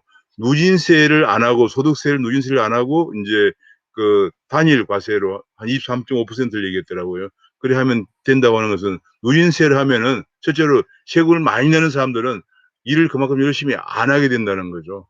그렇게 해서 사회가 자꾸 정치하게 되고 또 소득을 면세를 받는 사람들이 우리나라 한 40% 세금을 한 푼도 안 내는데 면세를 받는 사람들은 재정의 소중함을 모르기 때문에 정부에 요구하는 게 더 많아져요. 재정 위기를 간다는 거예요. 예를 들면 어떤 동네에서 뭘 하나 뭐 마을회관 하나 진다고 합시다. 그러면 그 동네 누가 돈을 많이 번 사람이 마을회관을 지어요. 근데 여유가 그렇게 많지는 않기 때문에 뭐 한 예컨대 한 3억을 들여서 마을회관을 진다고 그러면 그럼 동네 사람은 공짜로 짓는데도 하는 게 아니고 뭐 집을 이렇게 짓고 있나 뭐 이런 불만부터 한다는 거죠. 이게 뭐야 뭐 그리고 그냥 축소할 때 와서 또 뭐 음식 내는 것도 소홀히 하게 내면 아이고 그 사람 뭐 통이 큰 줄 알았더니 별거 아니다 뭐 이런 식으로 그래서 면세점이 많으면 많을수록 것을 너무 당연하게 생각하는 문제가 있다는 겁니다. 사회 정치하는 그래서 그러지만은 자유 경쟁 사회에서는 법인세를 폐지하고 온갖 공제도 폐지하고 그냥 소득세 단일세율 하는 것이 가장 바람직하다 이런 결론을 내고 있는 것으로 저는 그렇게 이해를 하고 있고요. 실제로 지금 법인세를 많이 안 내는 나라가 OECD에서 한 절반 정도 되고요. 지난번 트럼프가 주장해서 했다가 구현은 안 됐지만 가장 획기적인 게 트럼프가 법인세 35%였던 거 21%는 낮추는 바람에 미국의 리쇼어링 하는 기업이 1년에 600개씩 늘어났어요. 법인세를 낮추는 바람에. 그다음에 또 한 가지 획기적인 게 트럼프가 상속세 폐지. 이것 때문에 돈 많은 사람이 열공한 게 아니고 미국에 제가 교수라고 얘기해 보니까 미국의 이민자들이 열공했다는 거예요. 이민자들이 왔으면 그로서리 하거나 운전사 하면서 돈 모아가지고 겨우 열심히 해가지고 집안집 장만했는데 이게 상속세 안 내고 아이한테 불러줄 수 있다고 하니까 다 환호해서 트럼프가 당선돼. 트럼프가 그냥 바보지 그냥 당선 우리나라 언론 얘기하는 건 그런 게 아니고 트럼프는 완전히 그런 거 가지고 당선됐다는 겁니다. 그것이 완벽하게 지금 우리 프리드만이 얘기하는 그대로입니다. 예, 또 다른 분도 코멘트하는 질문.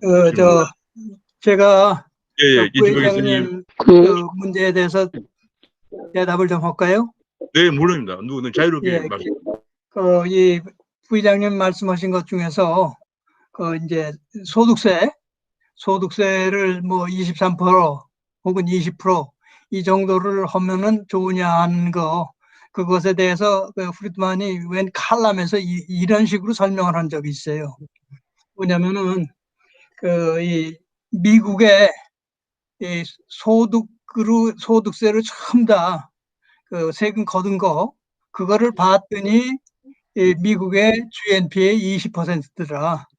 그런데 그거를 달리 해가지고선 어떤 사람은 돈 많이 내고 어떤 사람은 세금을 누진세 제도에서 어떤 사람은 세율이 높고 어떤 사람은 낮고 이렇게 만들어 놨더니 어떤 일이 벌어지느냐. 그거 했더니 누진세 제도를 아주 합리적으로 만들어야겠다 해가지고선 굉장히 머리 좋은 사람이 미국 재무부에 가가지고 세제를 어떻게 바꾸느냐 경제 상황에 따라서 세제를 어떻게 바꾸느냐 거기에 대해서 이제 굉장히 애를 쓴다 이런 얘기.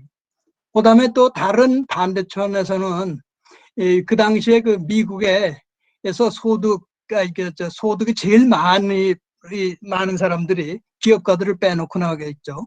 그럼 텍스로이어인데, 텍스로이어가 소득이 제일 많은 로여 중에서 제일 많은 사람들이고, 이 사람들이 머리가 굉장히 좋은 사람이다. 이게.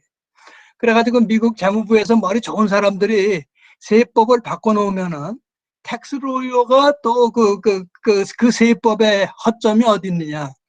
그 구멍을 뚫어가지고 세금을 덜 내려고. 그러니까 돈 많은 사람들은 어차피 20%도 안 낸다 이거예요.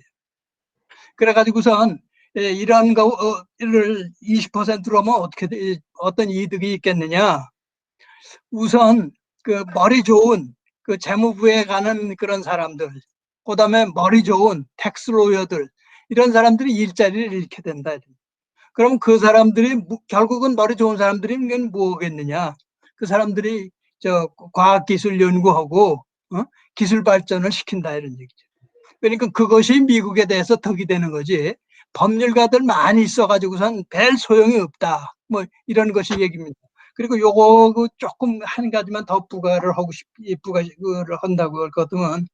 이 밀턴 프리드만이 강조한 측면이 뭐냐면은 이 자유주의 원칙 이것만 철학만 강조한 것이 아닙니다. 이 사람은 그거와 동시에 그런 그 철학을 어떤 식으로 구현할 수 있겠느냐 그런 오퍼레이셔널한 측면을 강조했어요. 그래가지고선 이제 20%를 이렇게 하는 것도 그 오퍼레이셔널한 측면이고, 아까 뭐 부장님 다루신 농산물 가격 뭐 연금 뭐 이런 거 다 어떤 식으로 해야지 결국은 그 지향하는 바 이거를 달 수 있느냐. 미니멈 웨이지, 네거티브 인컴 텍스 다 그겁니다. 이런 것을 이런 식으로 오퍼레이셔널하게 만들었을 때 이 철학적으로 자유주의가 지향하는 거를 무리 없이 서로 쓸데없는 노력, 아까 텍스로이어와 머리 좋은 재무부의 그 사람들의 쓸데없는 노력, 그래가지고 결국은 그 노력을 했더니 이 머리 좋은 사람들이 서로 게임해가지고선 넷 효과가 제로가 나오는 이런 거를 전부 다 회피하면서 이 머리 좋은 사람들이 미국 사회 전체를 위해서 좋은 공헌을 할 수 있는 그 방법이 뭐겠느냐.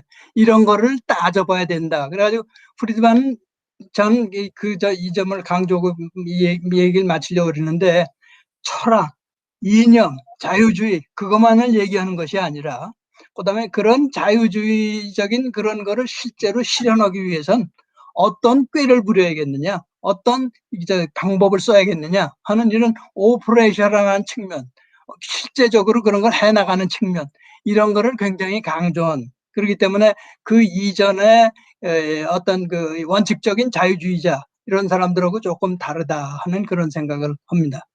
맞습니다. 감사합니다. 이진백 교수님 정말 잘 지적하시는데 이분은 오늘 우리 책에서도 봤지만 굉장히 실제로 응용할 수 있는 정책을 많이 내놓았거든요. 2년만 아니고 실제 정책을. 그런데 한 가지 굉장히 주목되는 중 하나가 이분이 아까 그 배민 선생님도 얘기했지만 굉장히 어렵게 생활했어요. 어릴 때 뉴욕에서도 아주 그 부유하지 않은 지역에서 생활하면서 이민자 아버지를 따라와가지고 굉장히 고생을 많이 하면서 컸거든요. 키도 굉장히 얼마 안 된다고 그래요. 153cm밖에 안 된다고 그래요. 이런데도 이래서 굉장히 이런데도 불구하고 누진소득세를 반대했어요. 야, 정말 그게 좀 놀라운 건데 자기 굉장히 어려운 환경에 자랐고 제가 책을 서문을 읽어보니까 이 책이 처음에 별로 잘 안 팔렸어요. 1962년에 냈는데 82년 정도 돼서야 책이 팔리기 시작했답니다. 60년대는 이 밀턴 프리드만 얘기처럼 그 평등과 복지를 주장하는 책들이 많이 팔리면서 안 팔렸다고요. 그러니까 그 얘기 보면 밀턴 프리드만은 책 인쇄로 좀 살만해지기 시작한 데가 80년대 와서 그래 되는 건데, 야, 그런데도 이 사람은 누진소득세를 폐지를 주장했거든요. 그래서 제가 여기 신부장님 계시니까 앞으로 우리 우파 정당에서도 좀 획기적으로 법인세 폐지, 상속세 폐지, 그다음에 소득세도 단일화, 그다음에 각종 공제도 다 없애고 간단하게 이렇게 하면 이제 누진세 지금 면세가 한 40% 되거든요. 그럼 세금 내는 사람들 한 60% 되는데 사실 거기서 한 20%는 1년에 그냥 몇만 원 내는 사람들이에요. 그럼 30, 40% 세금을 내니까 일단 30, 40%는 확보하는 거예요. 그다음 법인세 폐지하면은 엄청나게 많은 기업들이 지지할 거고 해서 상속세 폐지, 법인세 폐지, 제가 이걸 경제자문단장 자유한국당도 얘기했는데 야 너무 급진적이다. 그랬다가 중도층 다 돌아선다 이렇게 해서 그걸 반영이 안 됐는데 한번 그다음에 소득세도 단일화 뭐 이런 거 하면 좀 주장을 하면은 한국 사회에 엄청난 반향을 불러일으키고 그것만으로도 그냥 엄청 주목을 받지 않을까 싶습니다. 또 다른 분 코멘트 부탁합니다. 예, 네, 김장군님. 박사님, 예, 예, 아까 공감 차원에서 연장선입니다. 일본하고 우리하고만 법인세가 세계적으로 많지 않습니까?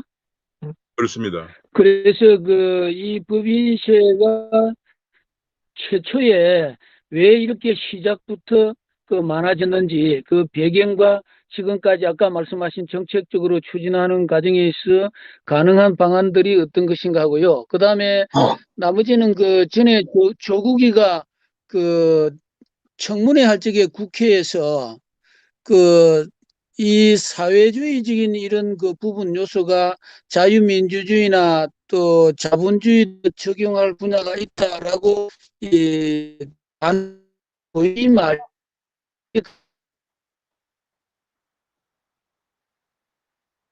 네, 마이크가 꺼졌어요. 예. 예. 마이크가 잘 안 들리네요. 마이크가 꺼졌네요. 일단은 먼저 말씀하신 법인세 문제는 한국하고 일본이 유독 많은 이유가 한국과 일본에 있는 반기업 정서가 팽배한 데 따른 것이라고 생각됩니다. 너무 한국에는 기업에 대한 반정서가 심지어는 어제 국회에 발의된 법안을 보니까 실업자들이 많이 나오고 고용 사정이 악화되니까 청년세법이란 걸 발의한 국회의원들이 있어요. 민주당에. 그래가지고 법인세를 1%더 걷어가지고 청년의 일자리를 만들자 그런 소리를 하면서 또 파퓰리즘을 얘기하고 있어요. 그러니까 청년들이 법인세를 낮춰서 민간기업을 활성화시키고 1%더 걷어가지고 청년들 일자리를 한마디로 세금 일자리를 만들자. 그러면 청년들이 뭐 표가 돌아오겠지 하고 이런 생각으로 제안한 거죠. 그래서 계속 무덤으로 파고드는 그런 모양을 보이고 있는 것 같습니다. 너무 안타깝습니다. 그래서 좀 뭔가 우파 정당에서 이리 밀턴 프리드만이나 이런 것처럼 획기적인 아이디어를 좀 내놨으면 싶고 제가 이 책 전체를 거의 정독을 하다시피 읽어보니까 통화정책은 워낙 이 책이 62년도에 나온 거기 때문에 그 후에 많이 바뀐 금융 혁신이나 이런 것들을 반영을 하고 있지 못한 것 같고요. 나머지는 거의 우리가 정말 참고를 바로 해도 아까 이천복 교수님처럼 바로 참고해도 될 만한 실제 응용 가능한 정책 대안들을 내놓고 있다는 점에 주목이 됩니다. 우리 송 이사장님, 송창훈 이사장님 한 말씀 하시죠.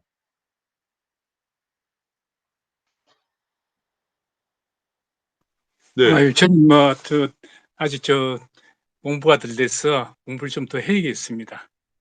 예, 고맙습니다. 네, 이 책 자체가 워낙 사실은 정말 자유주의 입장에서 아까 하이에크나 미제스하고 달리 완전히 경제정책 면에서 얘기를 하고 있기 때문에 사실 굉장히 많은 공부가 필요한 그런 책이고 저는 참 좋은 책이라고 생각하는데 우리 손영광 박사도 한번 얘기 한번 해봐요.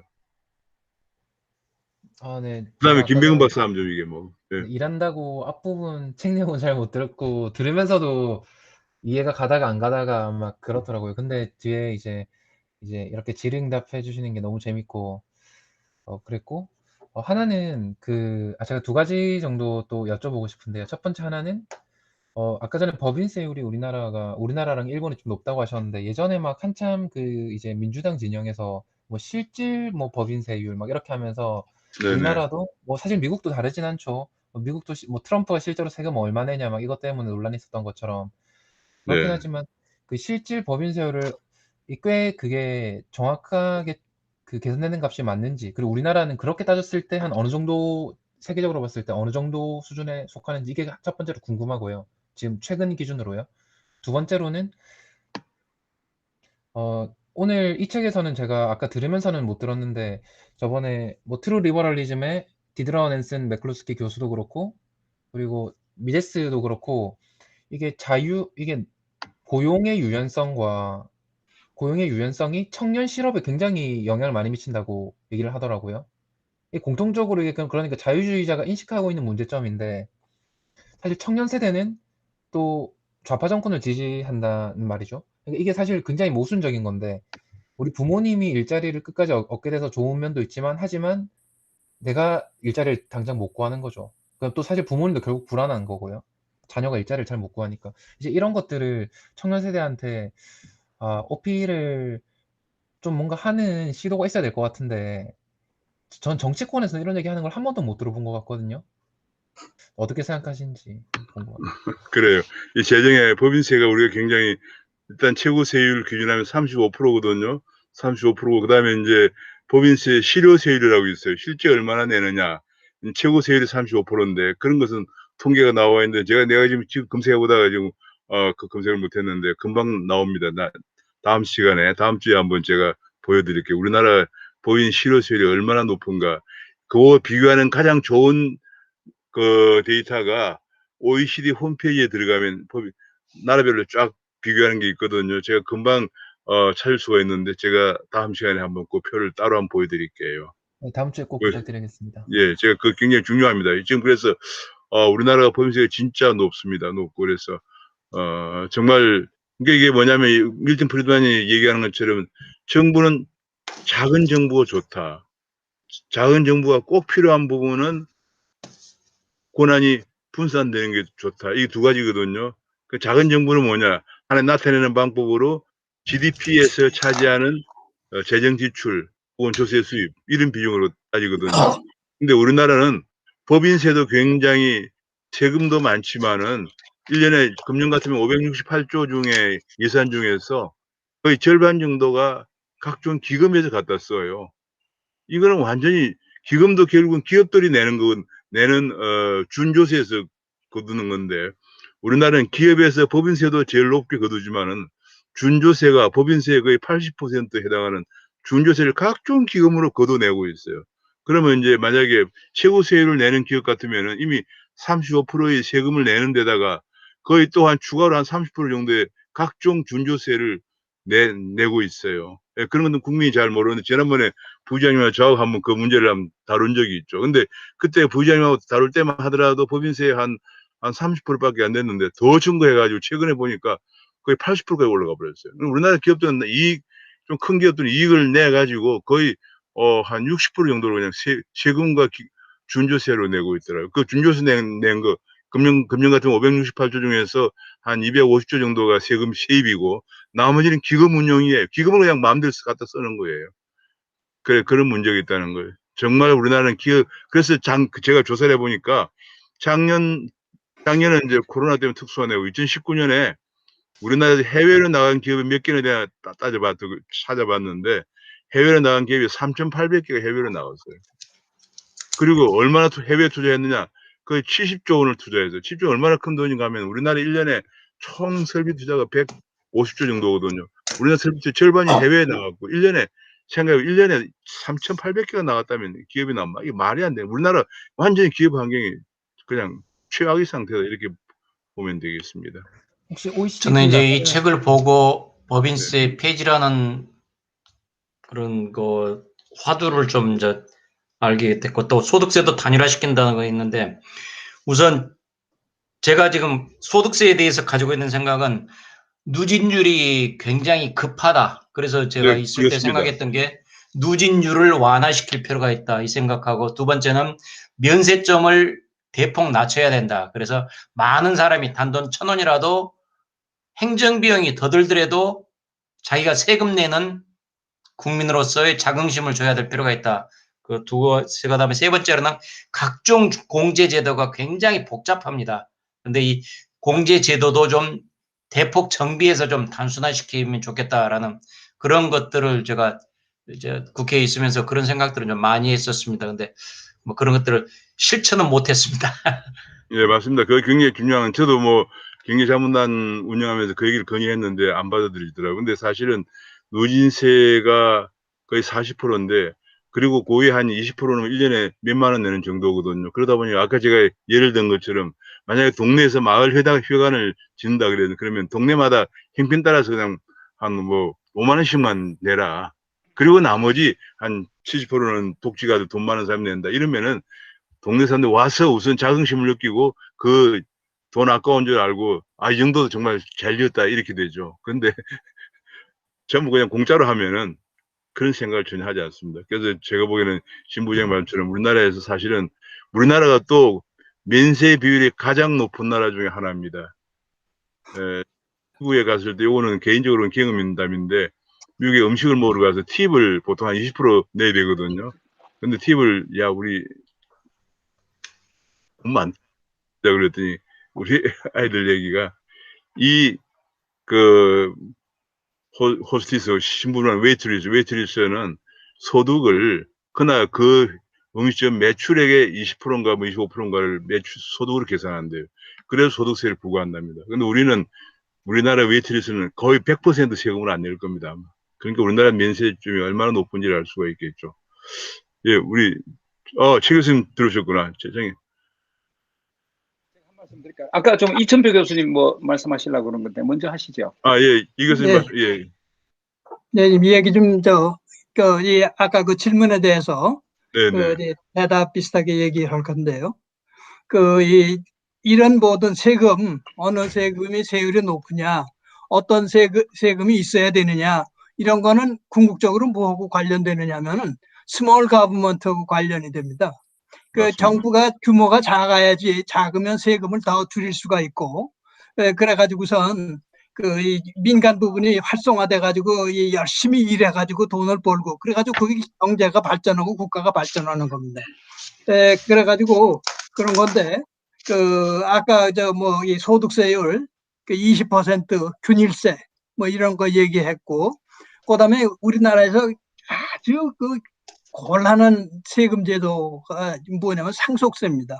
다른 그렇죠. 나라는 거의 상속세가 없는데 우리는 상속세가 있어가지고선 어떤 사람이 창업을 해가지고 이 기업을 일으켰는데 왜 그거를 기업을 일으켜가지고 크게 세우려고 그러다가 그다음에 그걸 더 세우려고는 그 인센티브가 없어져가지고 막 이게 하고 어떻게 하면은 이거를 후대에 탈법을 해가지고 상속시킬까 여기에다 신경 쓰느라고 아까 미국의 텍스로요 비슷하게 이상한 이제 데다가 노력을 한다 이런 얘기.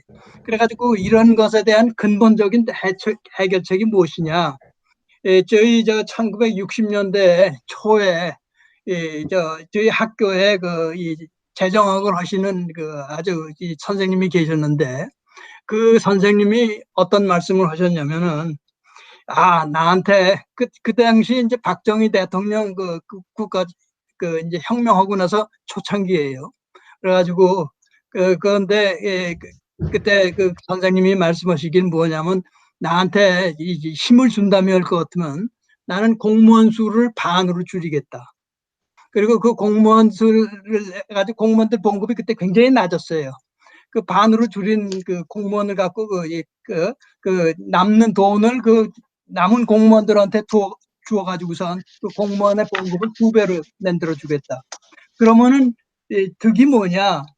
밀턴 프리드만 같은 그 생각을 그 선생님이 하신 건데 그 선생님이 어떤 말씀을 하셨냐면은 그렇게 하고 나면은 그 공무원들이 자기 하루에 12시간밖에 일할 시간은 없고 그러니까 중요한 일을 골라서 한다 이런 얘기입니다. 쓸데없는 일은 안 한다 이런 얘기. 근데 그 얘기는 거꾸로 얘기한다고 할거든. 공무원 수가 많아지면은 뭔가 일은 해야겠고 일을 하는 척은 보여야겠고 그러니까 쓸데없는 일을 많이 갖다가 합니다. 그래 놓고선 그 일할 테니까 봉급 주시오 해가지고 또 그렇게 악성이 되는 거예요.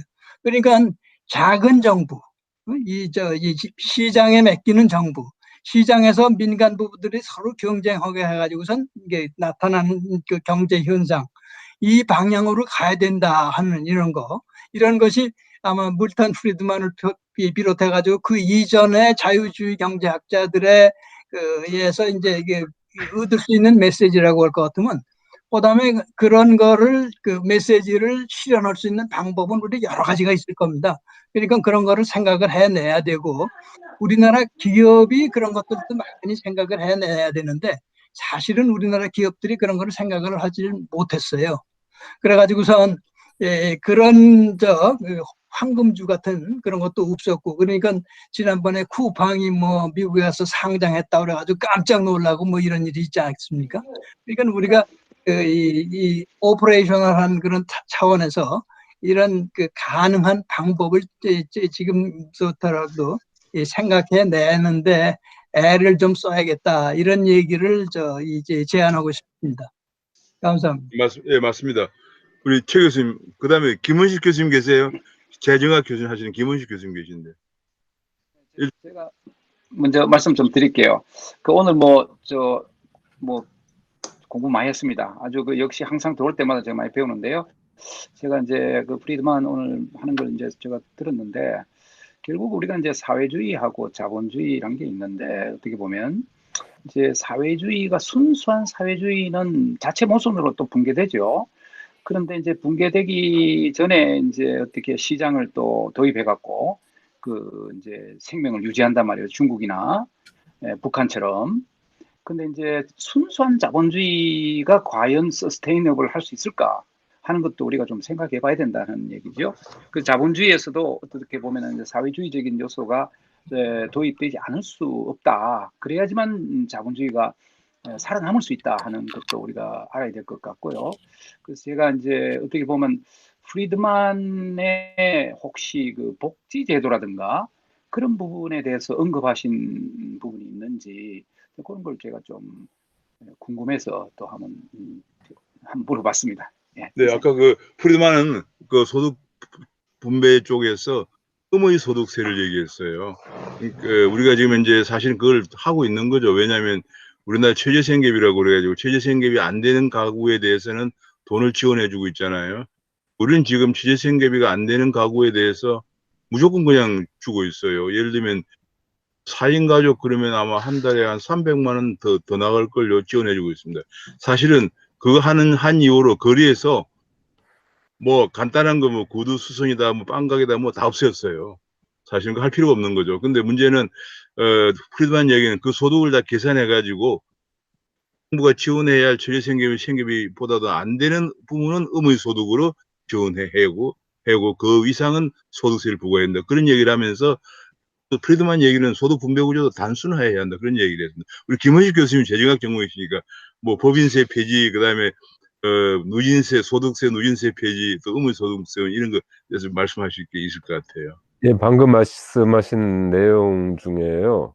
우리가 이런 생각을 한번 좀 해봤으면 좋겠어요. 지금 소득 공제 혜택을 주는데요. 저소득층은 이제 현재 우리나라는 37%가 세금을 안 내고 있거든요. 근데 만약에 이 37%에 해당되는 분들이 자기 자녀를 유치원에 보내고 싶다 했을 때 세액 공제를 받게 돼요. 세액 공제로 해서 돌려받아야 되는데 저소득층은 세금을 안 내고 있기 때문에 그 세액 공제 혜택을 못 받습니다. 그러니까 37% 이외에 63%인 사람들은 자기 자녀를 유치원에 보냈을 때 세액 공제를 받을 수가 있는데, 오히려 저소득층은 자기 자녀들을 자기의 그 교육의 자녀를 위해서 유치원에 보냈을 때 혹은 학교에 보냈을 때 세액 공제를 못 받는 거죠.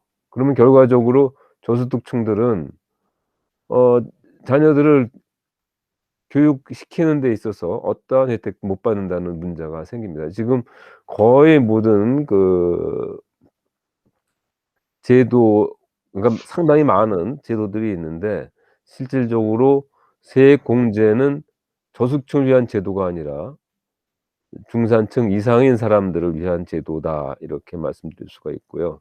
그래서 아까 저희 심 의원님께서 공제제도에 대해서 말씀을 하셨기 때문에 또 말씀을 드리는데, 또 지금 우리가 앞으로 이제 심각하게 고려해야 될 내용 중에 하나가 사회보험료를 소득 공제를 해주잖아요. 소득 공제를 해주죠. 그러면은 고소득층들 40% 뭐 40% 이상, 예를 들면 고소득자들은 소득 공제 혜택을 다 받게 되는 거예요. 근데 저소득층들은 그 세금을 그냥 다 9% 다 내는 형태가 돼 버리는 거죠.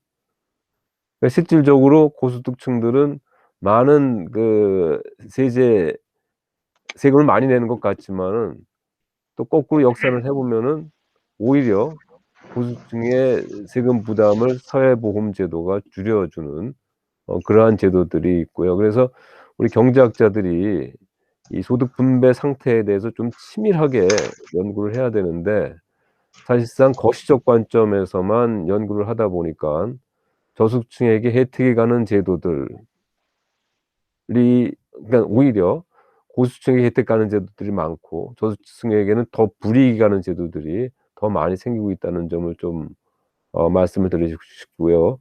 그다음에 또 한편으로는 인제 이 각 개인의 특성별에 따른 국가 혜택이 또 매우 다르게 나타나고 있습니다. 오늘 아마 다음 주에 이코노미스트가 또 얘기를 할 텐데 뭐 이미 다 알고 있는 내용이지만은 고학력자들이 더 오래 산다는 거죠. 그래서 지난 그 트럼프 그 선거 공약 때에 그 연금 수급 연령을 67세로 높이자고 그랬어요. 그런데 고등학교 졸업자들의 평균 수명이 67세입니다. 그리고 고등학생들은 그냥 연금 보험료만 내고 한 푼도 받지 못하고 죽는다는 얘기가 돼 버리는 문제가 생기는 거고요. 그래서 지금 빅데이터 뭐 많이 쓰고 있는데 빅데이터 같은 경우도 제가 그 우리 개인적으로 사용을 하게 되면은 굉장히 제약이 많습니다. 돈도 하다못해 저기 사용료까지 내라고 그래요. 그러니까 연구비를 받지 못하면은 빅데이터도 못 쓰는 것이 우리의 현실이고요. 그래서 그 보이지 않는 연구자들의 서름을 좀 국회에서 좀 해결해 주는 노력도 좀 해 주시면은 아마 지금 우리 인제 그 뭐 좀 다른 얘기일 수도 있는데 그 각 전공 중에서 가장 소득이 높은 전공이 어디인 것 같으세요? 미국 같은 경우에? 재정학 아닐까요? 경제학자입니다. 아니 경제학 중에서요. 경제학자들의 네네. 경제학자들의 평균 소득이 제일 높습니다. 경제학 왜요? 전공자들이요. 경영학이 아니고? 예. 경제학입니다. 오. 그래서 우리가 얼만큼 이 경제학이 우리 사회에 중요한 학문인지를 좀 파악을 해야 될 것 같고 거꾸로 저희도 마찬가지입니다마는 오늘 인제 좀 프리 토론을 하시니까 자유에 관련된 토론을 하니까 자유 토론으로 좀 넘어가면은 그 거꾸로 우리나라는 경제학과를 다 줄이고 있거든요. 다른 과들하고 통합하고 있단 말이죠. 그러니까 반쪽알이 경제학자들만 만들고 반쪽알이 경제 개념을 국민들에게 지금 주입시키기 때문에 현재 오늘날 이 경제 문제와 그다음에 포퓰리즘이 횡행하는 것이 아니냐 이렇게 판단을 오늘 이만 말씀 마치겠습니다. 아니 좋은 생각이에요. 제가 그 김원식 교수님 말씀 듣고 느낀 것이 각종 공제제도 있잖아요. 밀턴 프리드만 오늘 책을 면밀히 읽어보니까 각종 공제제도는 없애는 게 좋다 그런 얘기예요. 네. 그다음에 이제 의무의 소득세를 도입하는 게 좋다 그런 얘기거든요. 각종 공제제도가 아까 말씀하신 그런 문제점을 시키는 거죠. 그래서 그런 거 안 하는 대신에 의무의 소득세로 단순화시키고 네. 소득세율도 단순화시키고 이중과세 문제가 있기 때문에 법인세는 폐지해서 기업을 활성화시키는 게 좋고 상속세도 여기 상속세 얘기하는데 상속세는 이제 그거 제가 안 했죠. 상속세는 없애는 게 좋다 이런 얘기인데 그러니까 내 자녀를 교육을 시키는데 참 교육 문제에 대해서 얘기를 그렇죠. 했어요. 나는 내가 가난해서 우리 자녀들한테 투자를 하고 싶어서 학교에 보내고 싶은데 더 비싼 비용으로 학교를 보내고 있는 거예요. 그래서 지금 그 얘기를 했는데요. 네. 밀턴 프리드만은 그 제도가 문제가 있기 때문에 네.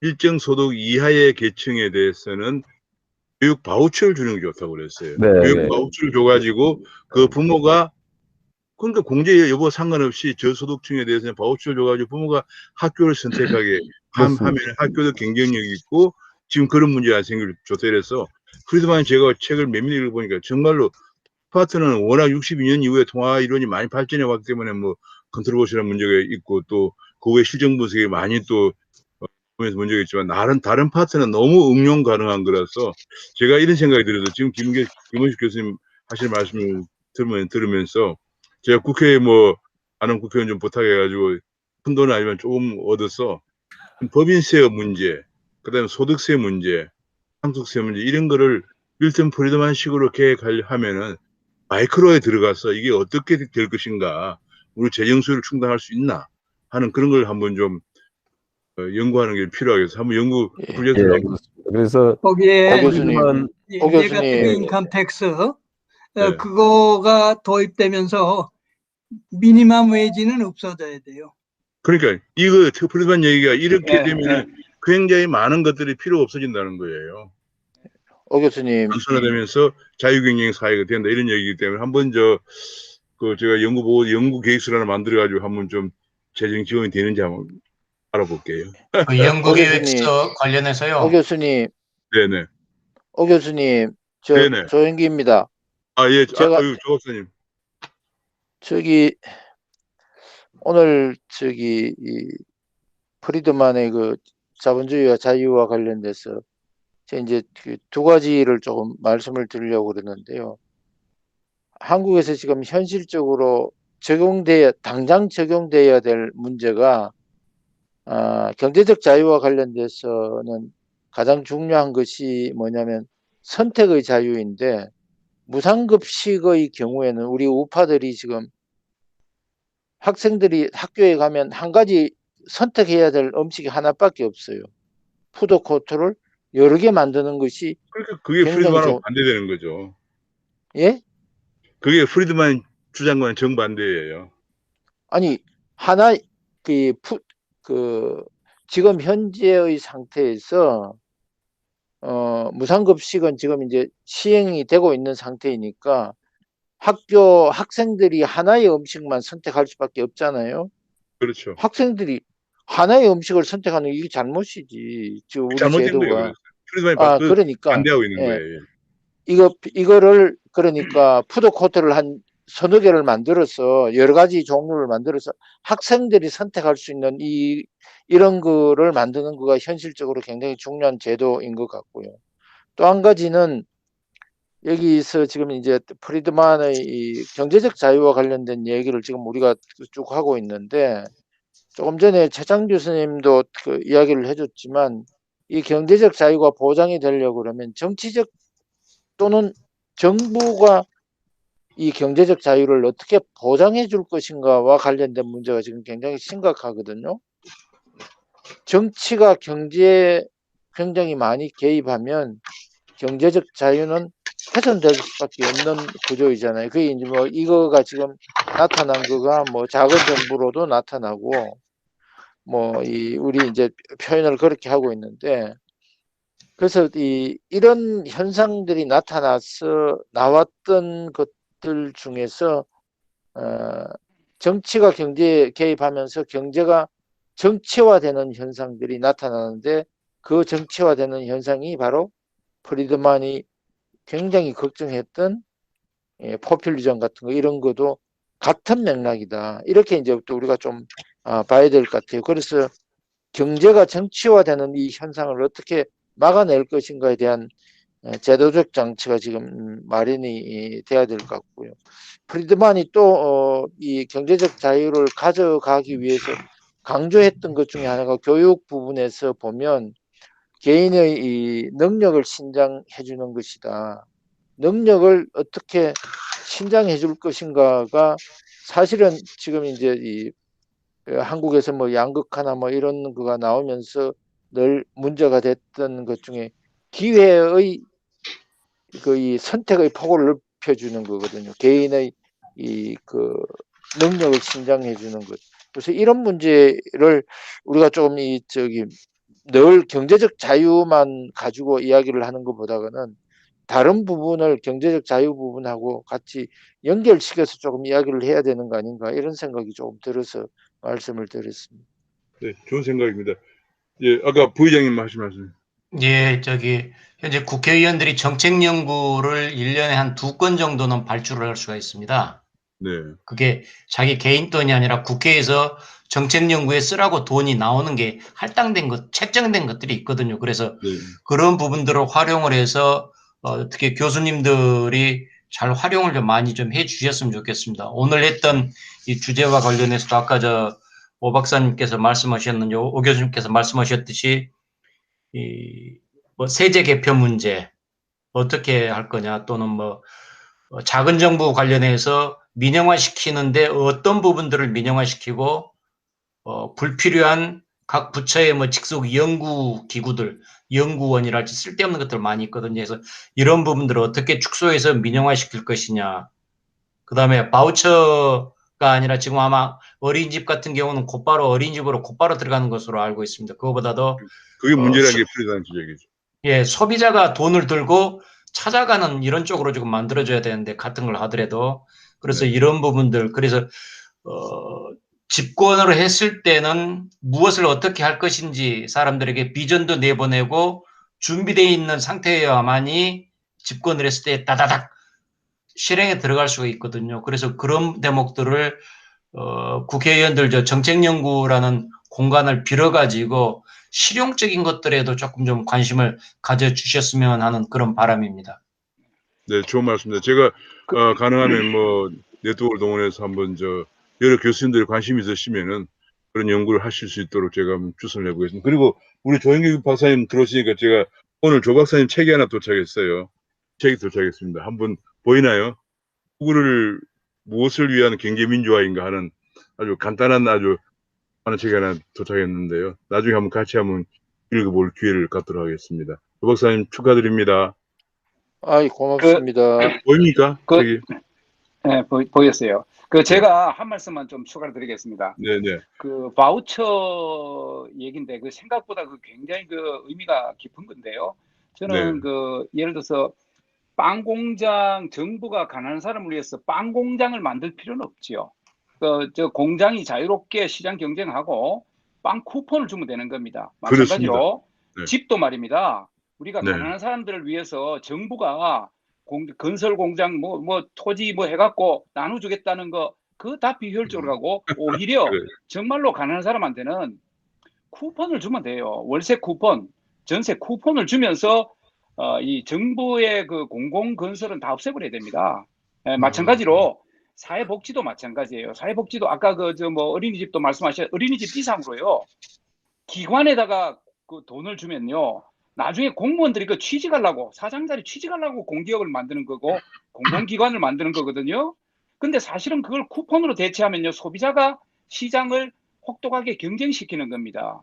그래서 시장 경제가 되려면 큰 거든 적은 거든 대부분 공기업을 없애고요.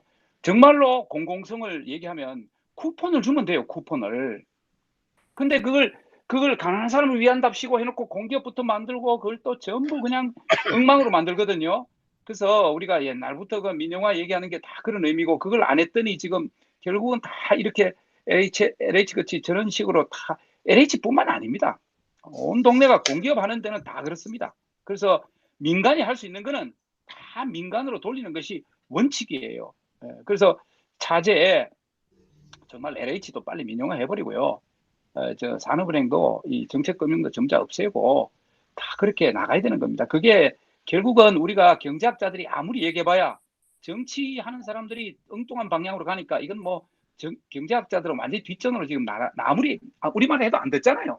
왜? 벌써 이 사람들은 생각이 자기들이 그려준 답이 있기 때문에 아무리 얘기해도 그냥 너희들은 지져라. 우리는 갈 대로 간다. 이렇게 돼 있는 거죠. 그러나 근데 이제 부지불식간에 많은 식자들도 보이지 않게 그게 막 따라가 버리니까 이제 그게 문제죠. 많은 부역하는 사람들이 자기 논리를 자꾸 그쪽으로 따라간다고요.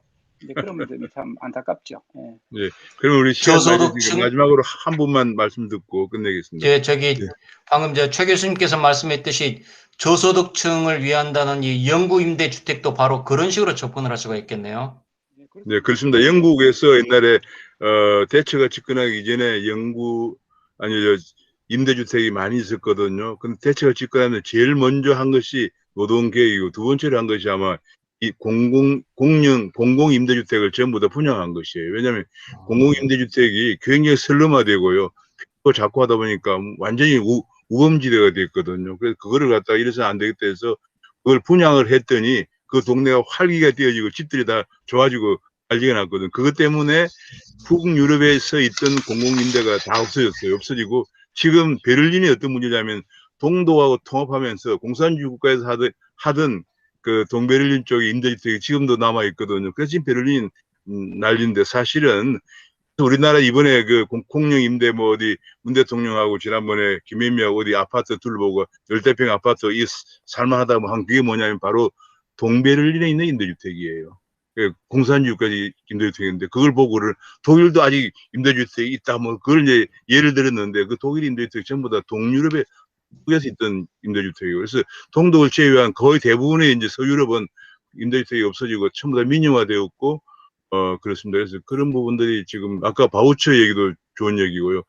지금 그렇고 예를 들어 지금 우리나라의 뭐 노인 요양원 같은 것도 노인 요양원 어린이집하고 똑같아요. 들어가면은 정부에서 바로 돈이 나가니까 심지어는 집에 있는 사람들을 하루에 한 번씩 와서 있으라고 하고 노인 요양비를 타먹는 그런 일도 생기고 있다 그러거든요. 그러니까 지금 이게 바우처를 안 하고 그렇게 하다 보니까 얼마나 예산이 낭비되는지 지금 바로 장기 노인 요양 보험 기금 자체가 내년인가 뭐 포괄된다고 그래요.